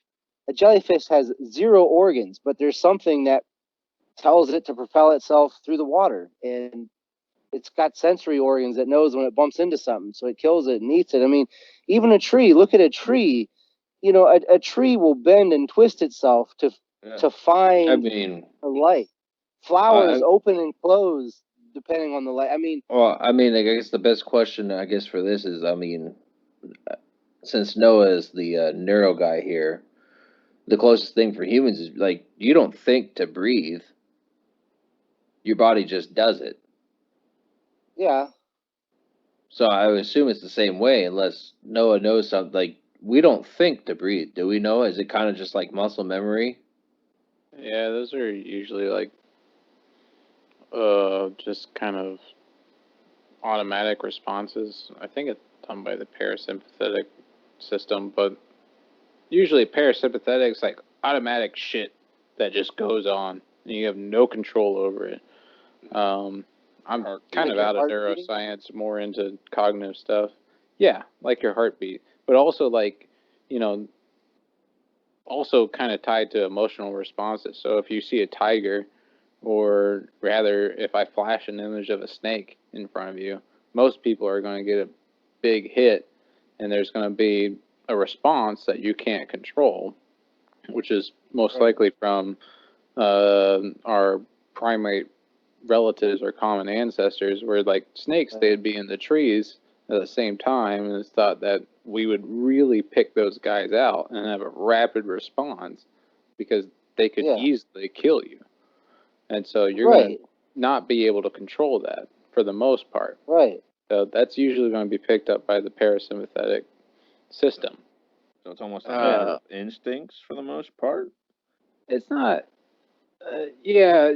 most people would call it instincts, but it's like automatic stuff. Just things that doesn't need to be done by kind of, the man in your head. Something that doesn't need to be thought about. Yeah. Like kind of like breathing, muscle like memory. heartbeat. It just does it, You don't have to think about it. You just have it. Muscle memory is kind of learned from you writing in there, and it kind of helps, which is almost like things that it's muscle memory, I would say, is more like a groove for something you've already put, and you're gonna kind of like do already with your kind of person in your head almost. You made it so easy. Yeah, you're obviously born. A baby doesn't have to think to breathe; it just breathes. I mean, you have to pat it to get it to start crying and stuff. I believe that's why they pat them, to get them to cry, so they can open it up. And it's for the first breath. You just whack them. Yeah. You do. You beat them on the back, pretty much. Yeah. You get them a good whack and get that air in. Well, obviously, I guess we're just born with that coded in there. Yeah. But go all the way back to time. Are you born with that code? Like, how did we figure out to whack the baby on its back? Was this always a thing that humans evolved to have? I mean, horses don't whack the crap. Horses don't whack them when it comes out. I mean, you get a mother, obviously, babies, they lick them and stuff, but they come out and they're breathing. Fall on the ground, maybe, Yeah, the fall on the ground probably gets them started. But I've always heard this kind of just referred to as like just the universal consciousness or the universal knowing. You're just bred in with these things, like Noah said, being afraid of snakes, or even being afraid of the dark. I mean, that's just, you're just But born. Are you afraid of the dark? Because you live, 9 months of your life in darkness. Darkness can actually be something nice and comforting, because you spent, your 9 months you're tied literally to another human being, your mother, in nothing but darkness. Yeah. Yeah. So are you afraid of that, or do we grow into an actual fear of darkness? I mean, obviously some people, I'm sure, have phobias of darkness and stuff, but I think me personally, I like when I go to sleep. I'm sorry for interrupting you all the time, Cory. You're fine. You're fine. But I don't like having night lights in my room. I want complete darkness. Yeah. Yeah. Yeah, I'm the same way. I think darkness is only comforting when you are secure in your safeness. In a safe space. So you're comfortable in the dark in your room because at 24 years old that there's not a monster under your bed. You know what I mean? But the monster would have a hard time fitting under my bed since it's on the ground right now. So. Well, there you go. But conversely, if you go outside on a very dark night in a place that you're unfamiliar with, I think you'd be lying your ass off if you were like, I'm completely comfortable out here. Yeah. But I think it also. I'm sorry. I keep interrupting people here. I'm sorry. We gotta be professional with this. I'm just saying, yeah. take an example. Like I had seen I, I'd watched at my place to work outside of the window. There was a bunch of killdeer had nested, and they had four babies.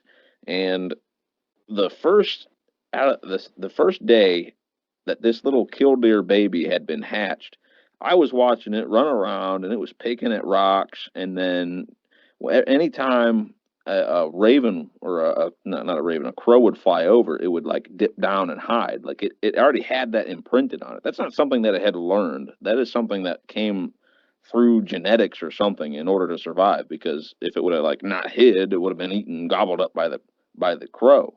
You know, it's not something that it learned. That was already there. Yeah. It's Right. fresh out of the egg. You know what I mean? Yeah. Right. All right. Well, here, let me ask another question, and I'm sure this is getting into like a lot of deep shit. That you guys, I don't know if you want your podcast to be like this, but I was just thinking about it. I mean, Okay. this is I our like it. podcast right here. This All right. is Well, Look good. at them Well, talk. good. This is Look at them Well, talk 101. But good. real quick, Corey, there's like Yes. a very, very small handful of Mhm. children that they actually pulled out of the wild. And they kind of asked a lot of the questions that you're asking right now. Like, how do they think? What language do they have? All sorts of those things. Oh, So go really? ahead and poke around. Yeah, there's like a very limited amount of study on that. But there's at least one that I remember being covered in class. Oh, that's awesome. I'll have to look into that because I mean, it's because we're such social creatures. So when you isolate us, it changes us drastically, especially if they're What does children. it I do? mean, Yeah, yeah, just that's crazy to think about. yeah. All right, lay it on us. What is it? Oh, okay. All right. I remember where I was going. Okay, so since we're talking about all these behaviors that are they're just there, it just happens, right? What about the universe as a simulation? Yeah, Because simulation theory. yeah, I mean, when you think about it, how is life any different from a video game? When a dude creates a video game, even if he's creating aliens in a video game, he still has to go, Uh, this alien eats plants, this alien does such and such a thing, and it looks a certain way. This is what it is. I mean, life is similar. You know, they Yeah. went, here's a buffalo. A buffalo looks like this. This is what it eats. This is where it lives. This is how it goes. You know, because everything works like clockwork and everything just does the thing that it does. I mean, there's Yeah. rare like aberrations in the system. There's weird like glitches and weird shit. But what really if it is programmed? And you think about even if you're a Christian or somebody who believes in some kind of higher power, I mean, is it really that far fetched? You know, think about God creating a universe. Isn't that essentially what he did? Mhm. I mean, like you think about it, and we could break this down. This is how it kind of clicks in my head. If a computer, how a computer talks is through binary code. Hmm. So even if you type in code or whatever, that code gets transmitted into binary. That's how a computer reads stuff. So ones and zeros, yes and no, essentially. Right. Yeah. You break your body down into functioning, it's Yeah. They have the essentially just exact same thing. binary. One no, one yes Uh-huh. no, 1 0 Yeah. 1 0. So Yeah. it's essentially the same setup. If you break it, if you go all the way down to the core, it's essentially yes no. Yeah, that's what our DNA is. Our DNA Mhm. is a bunch of yes no little switches. And You that's get that's compounded. everything. Yeah. Yeah, Yeah, I so mean, I mean, it could be. simulation theory is definitely big. So we could be in a simulation. The whole I universe could be a simulation. Yeah, You the don't really whole know. thing could be. The thing is that simulation theory, if you're not like the top part of the universe, then it just compounds in probability how likely you're in simulation theory. Yeah. The bad part of simulation theory that I can think of is how well you mimic the actual universe. And I think, you know, you want to call it like power law or law of diminishing returns, you're never going to get exactly there. But you're going to get asymptotically close. But you're always going to lose a little bit of the original universe, right? Mm. Until you get like so good. And then eventually you just get, if you just do this infinite amount of times, you're not going to be able to do it anymore. You're just going to have a universe where the only law that you can encode is 1 + 1, for instance. You know, Wow. you just lose that much information. That's so That interesting. sucks. That's Well, the thing against it. Did you But know that I there's think actually there's an ancient religion called Gnosticism that's kind of like a founding principle, is they think that our universe, our world, is a bad copy of a previous world. yeah, that was taught in religion class of all things. Yeah, It's a heresy. yeah. Well, here's a question. I'm sorry, Corey. Go ahead if you No, you go ahead. finish up your thought. Noah was mentioning he's like he said you want to be in simulation theory. You want to be at the top, correct? Is that what you're saying? The richest universe, the original copy, right? The original copy is at the top. If you So like to say that's good. If you like to say that, I don't know. Let's say we create a simulation of life perfectly. Cool. Well, my how idea can is we that say you can never that? be perfect. So you can only get. I'm just saying we create a simulation. Yeah. Well, we create a simulation of what we think is obviously perfect. You're never going to be. Nothing in this world is perfect. There's always little minor imperfections. Yeah, no matter what. That's those are going to compound. So if you compound those are those, compound. Yeah. What I'm saying is how do we know where we're at on that list? You have no idea. That's what I'm saying. All that shit, you just have no idea. All this stuff that. But the way that I see this happening is that somebody's like, "Oh, we created a perfect simulation, da da da. We were first to do this," and other people are going to be like, "Well, how do we know we are the first? How do we might be, number 1 millionth?" Obviously, Rick and Morty had an episode on this where Rick's car was powered by a simulation, and then they went into that cube to figure out why it wasn't powering, and they created a simulation themselves in a world, and then they had another simulation, so it just went deeper and deeper and deeper. So, but it's the same idea, referencing that episode of simulation theory. Yeah. Even if we were in a simulation like we are discussing, there's literally nothing we can do about it. I mean, if that was the case, I mean, we're at the fucking mercy of some overlords who accidentally fucking end up pulling the power switch, or some fucking thunderstorm or whatever knocks the power out in the facility, and we all just cease to exist. So, I mean, that would probably be the end of the world right there. Oh, that's probably if that's already the done, case, right? As far as we know, it's been going for a while, right? Yeah, I mean, that's who what knows? we If assume. it's simulation theory, Maybe we're half time baked. here could be like 10 times it's- faster than it was there. You know what I mean? Like, if it's like that, maybe it's like a second here is like fucking a millisecond there. Does multi-universe theory go out the door when you have simulation theory? Could we have a No. universe in where that switch was hit? Oh no, that's just someone running a bunch of tests, right? Yeah. Yeah.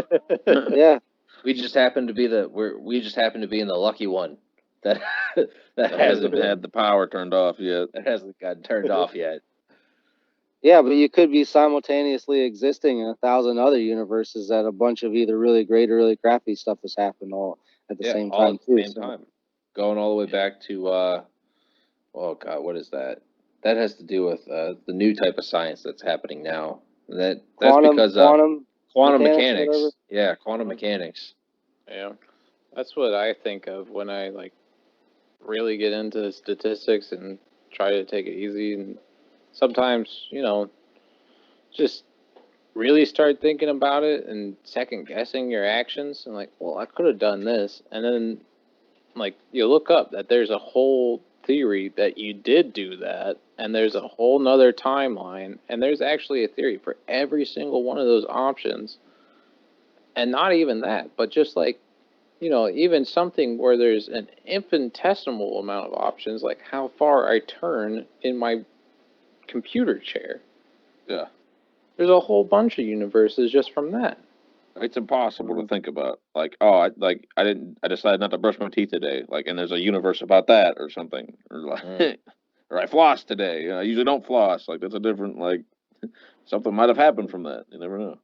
Yeah, there's the idea that that's where probability comes from. in the universe. It's just from all those universes splitting off, and you get the one draw out of that probability. Well, I just watched a documentary on math, and the main thing that they were trying to, I guess, answer is math discovered or is math just a part of the universe? And so I guess that would be the same way. Is probability discovered as we live our life and create our actions, and we're creating, Yeah. humans tend to do this, or is it just part of the universe? Like studying probabilities? Or just studying math in general, like like think of the number zero, Corey. Yeah. That is actually a relatively new mathematical Okay. thing. Noah spoke on it in a previous episode, but it's relatively new. The actual number zero and having that as a placeholder, that is relatively new and kind of revolutionary for a lot of math. You mean like in written math? Or like mathematical equations, or just like as knowing as people? No, I mean people had the idea of zero, of nothing. Like, oh, I got one crop and he has no crops. Right. But having the actual number of zero and using that Mm-hmm. is That's relatively new. And just kind of and it's weird of having, zero is supposed to be nothing, but now you're giving it, something. You're assigning a value to it, which is no value. Is that no value, or is that a value? Well, really, I mean, I guess it is a value because you've named it. You've created it. So it exists. It exists as nothing, as a blank space. Mm-hmm. But it does exist. Right? I don't know. I don't know. That would make sense to me. I don't really care to go into that part of math. I like the part of math that does things rather than think about things. Theoretical. It's just weird to think that, though. It's because watching that documentary, my head, like, I never really thought about it till now, but we have an infinite amount of numbers that goes on. What is infinity in itself? What is infinity? Those are cool. But there's also an infinite amount of evens and odds, and for every even there is an odd. For an infinity, it's infinite. You have an even for every single odd. An infinite amount of numbers in between 0 and 1. Infinite amount of numbers between 0 and 1. Use that all the time. You have an infinite amount of numbers between 0 and 0.01. Yeah. Wow, it's really interesting to think about it in those kind of terms. Well, maybe math is the universal language. Maybe math is what bridges the gap between all life that exists in every possible universe, timeline, anything, anywhere. Yeah. Yeah. And also that ties in with simulation theory too, because what do computers run off of? Numbers. Ones and zeros. Probably That's a solid tie-in right there to the whole episode right there. I know. See, I got you. I'm your boy. Yeah. That was good. I definitely remember a kid or two like pushing up his glasses, saying some shit like that, and like math is outside of the universe and it describes things that go in the universe. And it's like, okay, what the hell does that have to do with long vision? Shut up, nerd. Yeah, you're right though. If we were to somehow run into aliens tomorrow and had no way of communicating with them, that would probably be one of the best options to try to, is using math. Yeah. They sent out a thing into space that has, I think it's mainly math that's on there. The thing with the golden disc? The golden disc, yeah. Yeah, I remember that. They also sent music too. Yeah, sounds as well and stuff. But they sent ones and zeros, binary code, I think, as well. Because Yes, no, yes, no. You could figure it out. It's a pretty simple once you Yeah. realize it. If you've got a brain of some sort that can use complex thinking, you can Yeah. figure it out. Hmm. I don't think we've gotten anything back yet, but it's still out there somewhere. The Voyager's only just, I think it just passed Pluto not too long ago. Or no, I think I'm wrong about that. It's pretty far out there, but not I think anywhere it was. close to anything Yeah. The right Voyager now. shooting that out? Yeah, it's the Voyager. Okay. Voyager 2. We got light years, so it's gonna be a while. That's true. Ah, God, that's another weird thing to think about. You look at stars and you see the light that star is emitting. That light was probably created when they were building the pyramids, Probably even longer than that. or even when Plato was taking a shit. That light was created. And it's just now getting to us. You look up in the stars and you see the past. You don't see present. Mm. That is an interesting thought to think that you're looking at the same things that they looked at Well, they thousands of didn't years look ago. at that. They didn't look at that. That specific light that we see now, that light was created potentially. We could say it was created. This is just it's kind of a hyperbole. It's not saying it actually was, but that light was created when they were alive. But they did not see that light. That light, Right. the light that they saw was created obviously before them. So you look up and you're seeing the past. Obviously, you live in the present. But even then, if I go down there and I look at Noah, technically, I'm looking at Noah in the past. The light that's bouncing off of his face and into my eye is not right now. There's a slight little. Yeah. Yeah, the light from those stars are potentially millions of years old. It's just a hyperbole here, Grant. Yeah. It's all exaggeration. Well, it's not really exaggeration. I mean, that's true. Yeah, that's what it is. It's flying through outer space, and it takes light years to get here. Yeah, So, but I was just using Play-Doh and building the pyramids because these are huge monumental things that we look at in our past to really tie into that. This was something that this light that we see now created then. Mhm. That shit wasn't even that long ago in the grand scheme of things.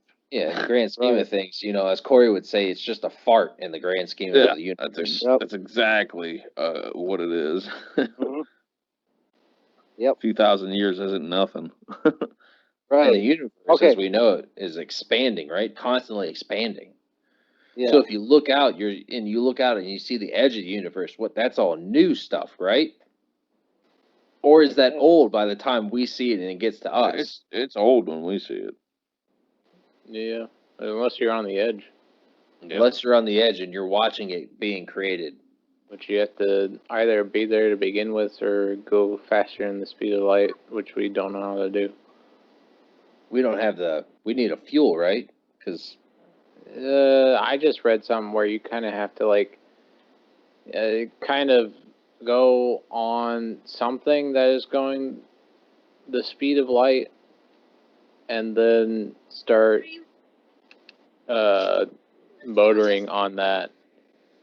Or you have to start bending space and kind of do like what Star Trek was doing. It was all in Star Trek, and it was kind of like one grad student was kind of saying "Oh, I'm more optimistic than my advisor," but yeah, there's a bunch of stuff that was kind of over my head. It's kind of like get on a super fast speed of light train and then start walking. Yeah, because you that makes sense. Because you got the speed of the train, but then it's also the speed of you on the train. Yep. Yeah. So no, I get it. Here's a good analogy. Like you need to find a Gulf Stream. You need to find a Gulf Stream that's moving, in terms of light years, but then you need to be able to propel yourself through that Gulf Stream to go that much faster. Yeah. The big thorn in the side is probably relativity, though. So. Well, yeah. I mean, it's all going to be slow down where you relative are in that to Gulf you. Stream. Yeah, because it's always relative to you. You take a snapshot, and that snapshot is relative to you. And we can think about it relative to someone else, but at the end of the day, we always see things that are relative to us. Right. No, obviously, we're always looking through our own window. Hmm. That's like saying perception is reality, which I mean, it Perception really is is. reality. Whatever Yeah, you perceive is perception what you is believe real. to be real. Exactly. Which is crazy to think about. Yeah. Hmm. I don't know. To me, I don't think that you could do something like that with just like an energy, some kind of fuel source, because I think you'd end up running out of a fuel source. Like you'd need That's the something thing. that was never end. You need an infinite amount of fuel. Right. Like you'd have to That's the tap thing. into like universal energy and draw it from your surrounding area, so you'd never run out of it, or be able to bend space time. Or what even if the universe doesn't have an edge? What if it's like an undefined shape? I mean, how do you really know? Because you can't make it. You can't make it to it. You're asking some I Stephen mean, Hawking questions here. What? Yeah. What happens? But shit, even Let's say he wouldn't be able to answer it. He'd shrug his shoulders and be like, "Sorry guys, I don't know." we don't. I'm in a There is no wheelchair. answer. We don't know. What if you are at the edge of the universe? Can you leap off? Yeah, exactly. Think about that. Is there a bottom to the universe? What contains the universe? You know what I mean? Like Is it just a yeah, big ass bubble? Like Well, what I happens if mean, you if get you out of get to that the edge bubble? of the universe and then you like take a jump, shouldn't you just be the new edge? I guess. But Yeah, what Well, because even would the edge you of are the part of the universe look like? universe. but is Yeah. it? Would it be an edge then? Let's say you jump. Do you fall down? Do you You hold stay up the rest flat? of the shit. Are you holding it? But what I'm saying, like, I'm thinking of it as a whole, though. What is You it know, when expanding you say into? that's Yeah, also yeah, a good question. Is Cheese. it? You exactly. know, obviously, we're expanding what in three directions here? Are we thinking 3D or 4D? Well, it would be every direction essentially, because there's Every no up or direction down or left or right. simultaneously? No. Yeah, because it doesn't have a container. It doesn't have a defined shape or anything. Well, how do we know that? What if we hit the edge of the confined shape? What then? I mean, Do then I we guess build you'd find pressure? out. But I Guess we'd find out. Yeah. maybe Is that something you want to find out? yes, yes, that's something I want to find out. That'd be That's interesting. listen to get a little weird. Okay, um, like I'm not afraid of dying. Okay, Yeah, nor and am I. but one thing that kind of excites me about death, which is weird to say, to be excited about death. I mean, obviously I'm not excited to die, but the aspect I'm excited to find out is, I mean, I don't know if you guys believe in any kind of afterlife in a Christian sense, any kind of sense, but to me, I think there has I to just be want to something. know. Yeah, Yeah, I want to know what yes, it is. me Life's too. I'm greatest question. excited to see if I go to meet God or whatever celestial being, or if it's Joe from another universe who made ours. I'm just excited to get there and go, what does the edge of the universe look like? Or is it just Why poof? did yeah, like I'm just excited to answer all these questions that I have in my head that seem so unanswerable. I if simulation theory is a thing, I wouldn't be surprised if what is it? Reincarnation is actually real because you could think of that as just a reset, Yeah, right? yeah. So we could all be in our own simulations that are somehow tied. So when ours ends, it could just be a reset and a rerun Mm-hmm. put through whatever. Mm-hmm. But here's the I thing, think. though: Hmm. are we only running in between this span of life, or do you go into the future? Obviously, we're always thinking as humans now into the future. But if you die and you're reincarnated, is that instant? Is that do you get sent back into the past and you're just reliving this one set of time? This is just That's thinking another simulation theory, or are you sent into the future? This is obviously this is a different story. Obviously tied into that though. There has Yeah. been kids Yeah. who can Yep. actually reference lives Yes. of other people, Uh-huh. and the most famous one was an Indian woman who kept saying that she was married, that she was this, that, and this, and all of it turned out to be true. Yeah. Everything that she was saying. She's, I Mhm. believe, still alive. By the way, I just listened to a podcast on this. It's the podcast is called Supernatural, and it's the same people I listen to called Crime Junkies. So it's hosted by Ashley Flowers, and this one's it's not a crime podcast per se. It's much more just supernatural in general, whether it's people missing, and no one has any idea, and that aliens could be a thing that potentially could have happened, or something else, and or something like this where it's a legitimate female who's talking about, you know, she is a wife and she wants to go see her husband and her kids, and Mhm. she has all the answers. Like, I think he sent his brother over to see if this is actually real, and he was like, "Hey, you know, everything she's saying is real. Like, she picked up on that I'm not, his cousin, that I'm his brother, or something like that. I can't remember exactly, but she Mhm. she picked up on it. She didn't fall for the trick. Yeah. And And listen, that's typically those not kids the only lose one those. either. No, no, but she's the most prevalent because a lot of those kids, as they grow, they tend to lose those thoughts and they tend to forget. But she, I believe, has kept theirs as she has grown. Mhm. Now, was she Yeah. born when that lady died, I or think what? that is a thought. Apparently, she could remember dying and just, or on the verge of death and just thinking like, I'm coming back, I'm coming back. Like, she was really strong in like coming back and wanting to be with her family again. And she says she could remember being in the womb and being born and stuff of that nature, I believe. Hmm. But I don't know if it was instant. I don't know if she died and at the same time the girl was conceived. Hmm. I don't know if that's a thing, you I know? don't know. That's fun to think about, though, isn't it? Yeah. I love that kind of shit. This is a good podcast, I think, so far. I think we've hit our stride. Been F&A. a good one. I think this is our longest one yet. Yeah, we've gotten to 2 hours now. 2 hours Wow. and 20 minutes. Probably like 2 hours when we like do the cutout here and there, but Nice would be. Hmm. Well, that's Oh, good. you brought Sweet Pea over to the house? Yeah. Yep. Her and Zena have been playing. How do they But do together? uh, pretty good actually. Like Xena kept coming out and sticking her nose in Sweet Pea's side, and then she kept doing this weird thing where she kept trying to like stick her head underneath Sweet Pea's back legs, but not like sniffing her.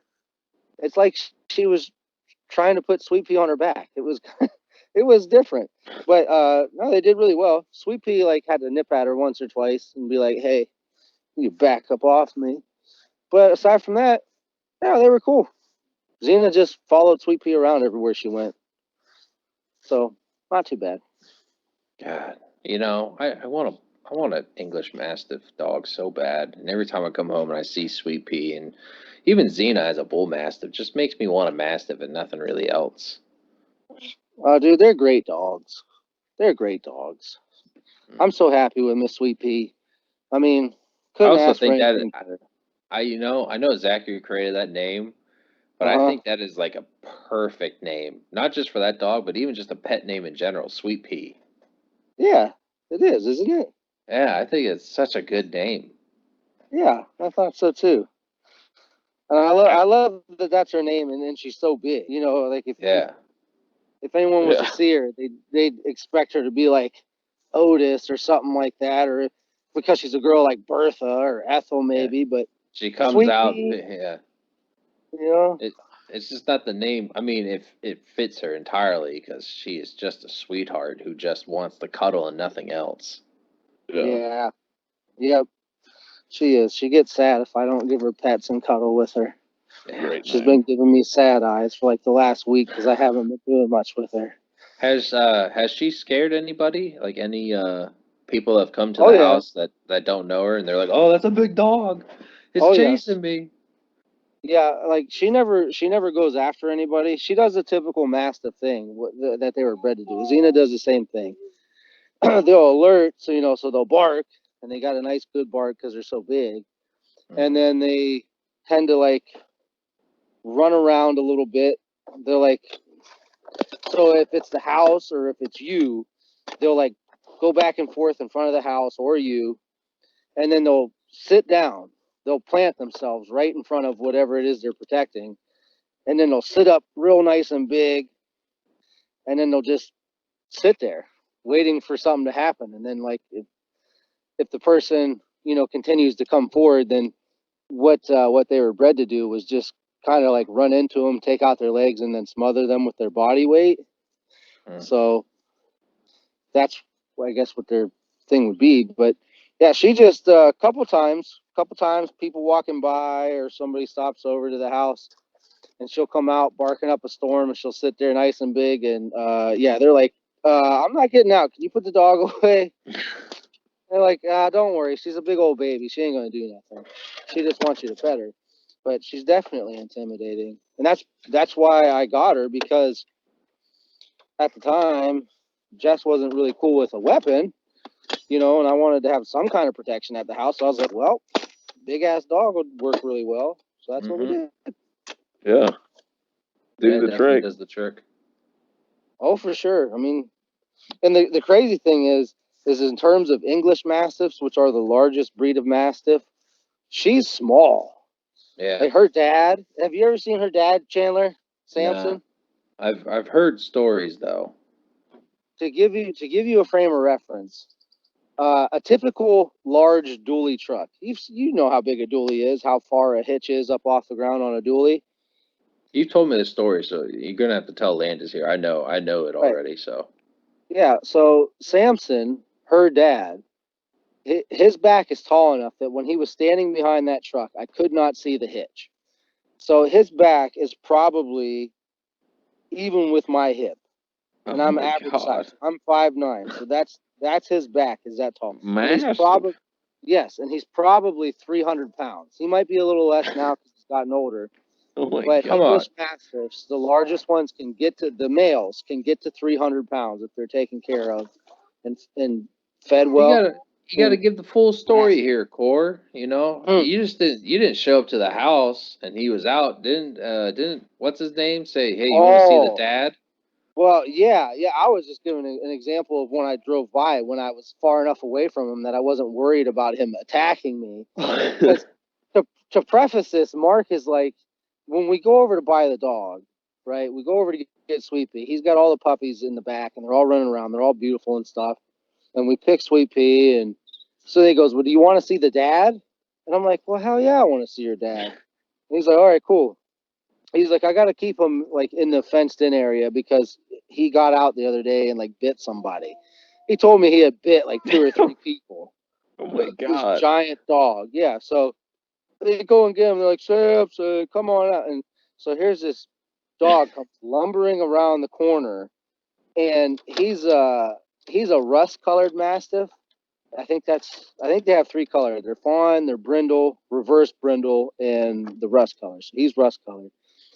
And this just giant, biggest dog I've ever seen in my entire life comes around the corner just after he said, like, yeah, this dog's bit 2 people because he's protective of the puppy.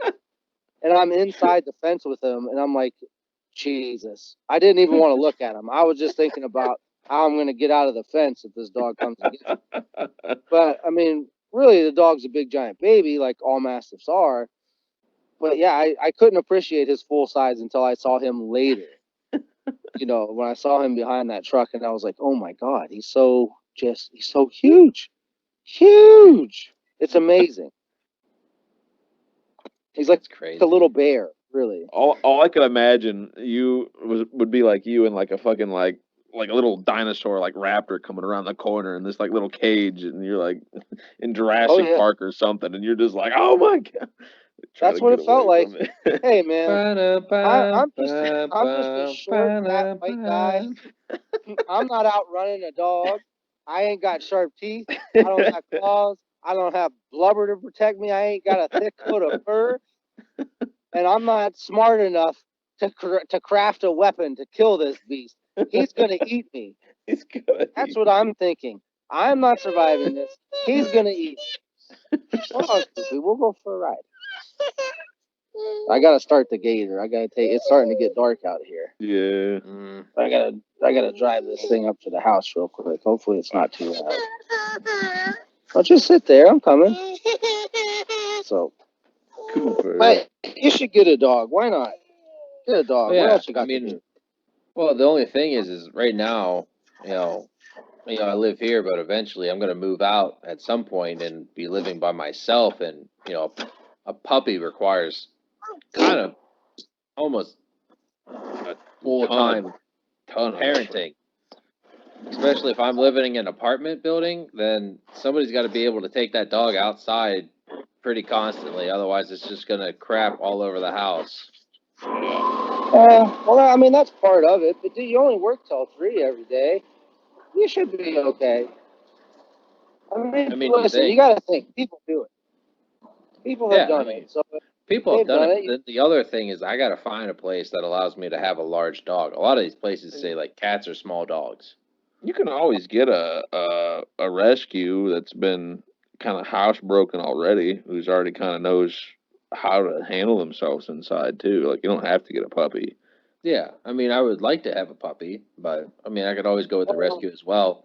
The fact is, I would have to find the rescue that I like.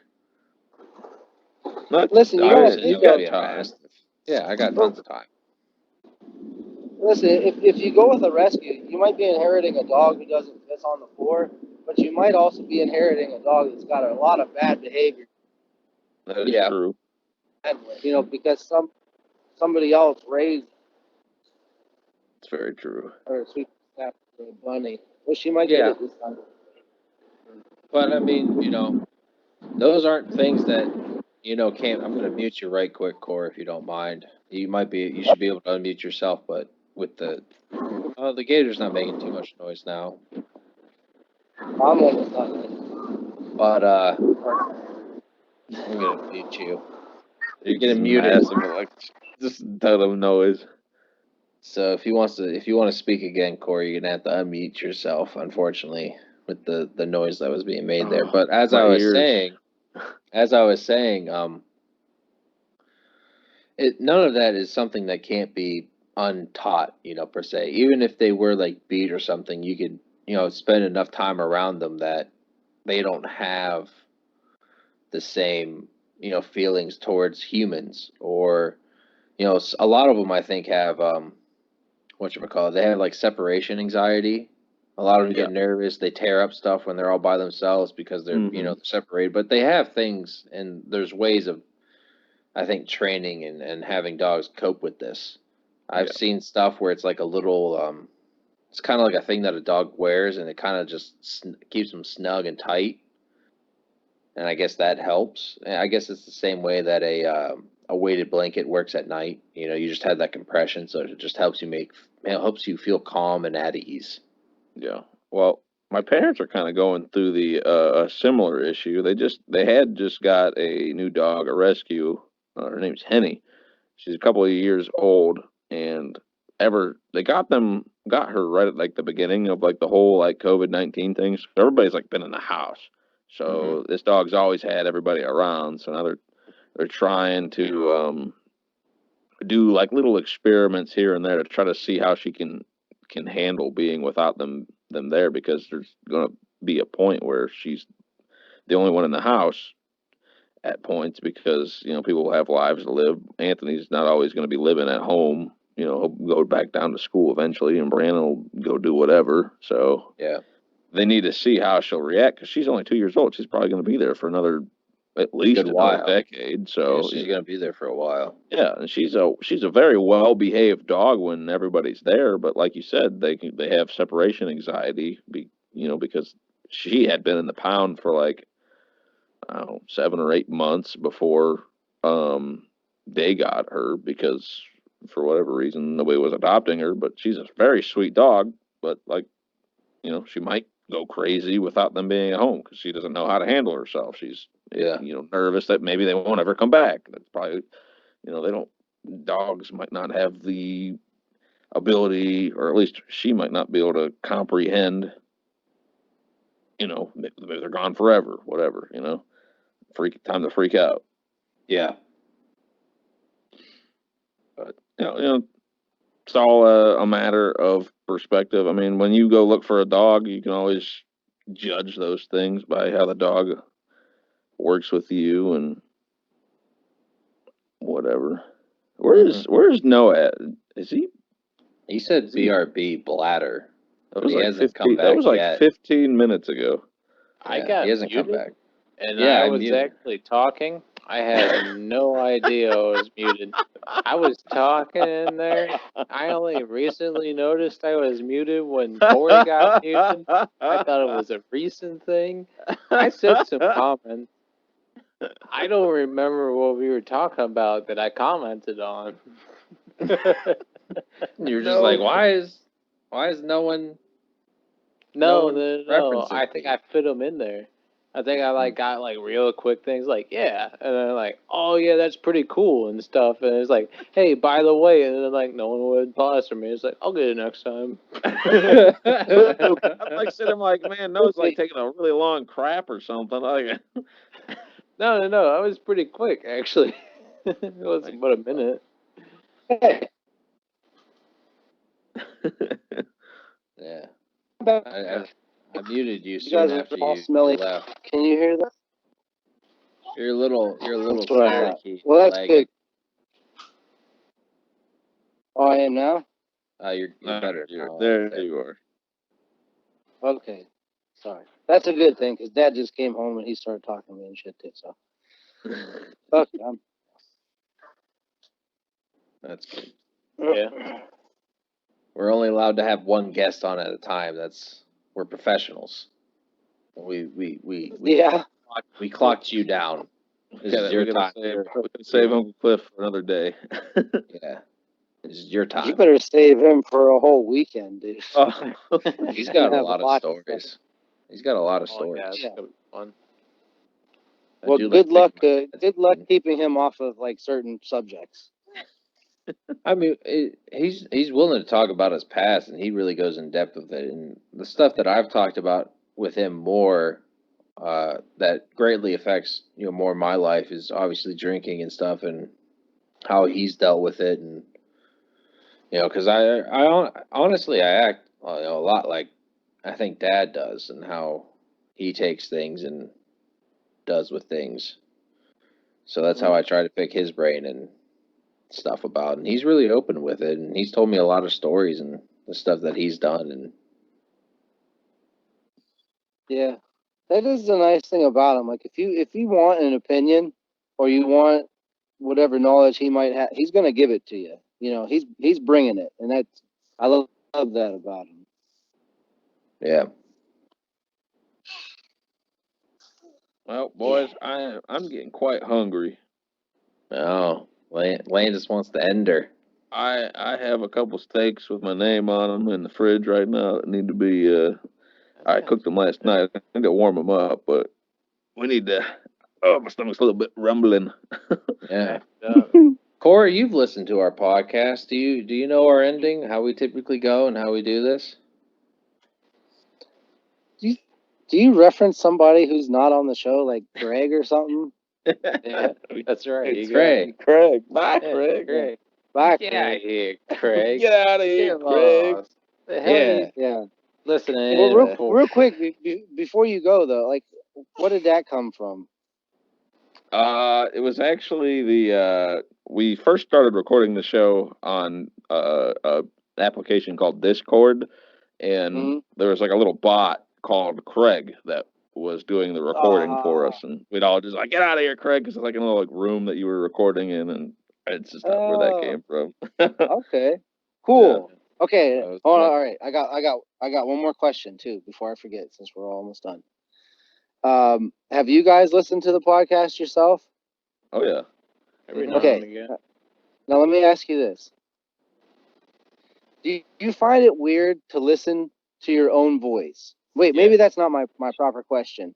Like, when you hear your own voice, do you look at yourself and go, "Do I really sound like that? Is that really how my voice sounds?" Yeah, pretty much. Really? I think for me, at one point, At yeah, first, but the more you hear your voice over and over and over again, it kind of goes away. yeah. I don't Does it? like it. Well, Yeah. since I do like audiobooks and stuff, I hear myself talking all the time, so I know exactly what I sound like. Yeah, and But I would editing say these at first, podcasts. yeah, I definitely. And you're gonna when you hear yourself on this podcast when we run it back, you're gonna be like, "What the heck?" Like, yeah, no, that is exactly Wow, what I you sound sound like, like though. that. But yeah, Yeah, Yeah. that's what you your sound head like. voice is a bit different. Right. Yeah, Right. and you're hearing it differently. Hmm. Yeah. Well, like, because you're not hearing it as somebody else hears it. So, Yeah. does it You're sound not. exactly Yeah. the same to somebody else, or is it different because you're listening to it with your own ears? I mean, No. that's weird. Well, I It's weird. mean, you gotta think. Sound is a wave, and so they're hearing the wave come out of your mouth. But are you hearing the wave, or is it the vibrations of just you speaking is what you're really hearing? Right. Are you picking it out from, like you'll hear an echo, obviously, and something hits off the wall, comes back, that's an echo and it hits you. But when you speak, Right. when you first speak, you're not hearing the sound wave leave your mouth, are you? Or are you just hearing yourself? I think you also get not only do you get the sound wave from the voice, you're also getting vibrations from like your own like Yeah, speaking that's what I was Yeah, processes your that that's what go I vocal right was to your cords. that's what I ears. was Like talking about. Yeah. You get it from it's your all skull, right? affecting it. Yeah. Yeah. Yeah. Which is how Yeah. those one headphones work, those bone condensing headphones. They literally they just send like essentially vibrations that just shake your skull, and that's how you hear music inside your head. But I assume it's the same way of hearing yourself speak. Yeah. No. That's Yeah. crazy. Yeah. And I found with these more expensive microphones, I think I sound a lot more. At least with this one, I sound a lot more like I do in my head myself. So that's Hmm. that's a good thing for me at least. I mean, I can match up myself a lot better, but I don't know. It's just a matter of hearing yourself talk and getting used to what you sound like. Yeah. Yeah, I guess so. Cool. All right. Well, I don't have any more questions, so you can wrap it up now. Jessica's here. We're gonna eat pizza, so go ahead and tell Craig goodbye. Bye. Yeah, you get the hell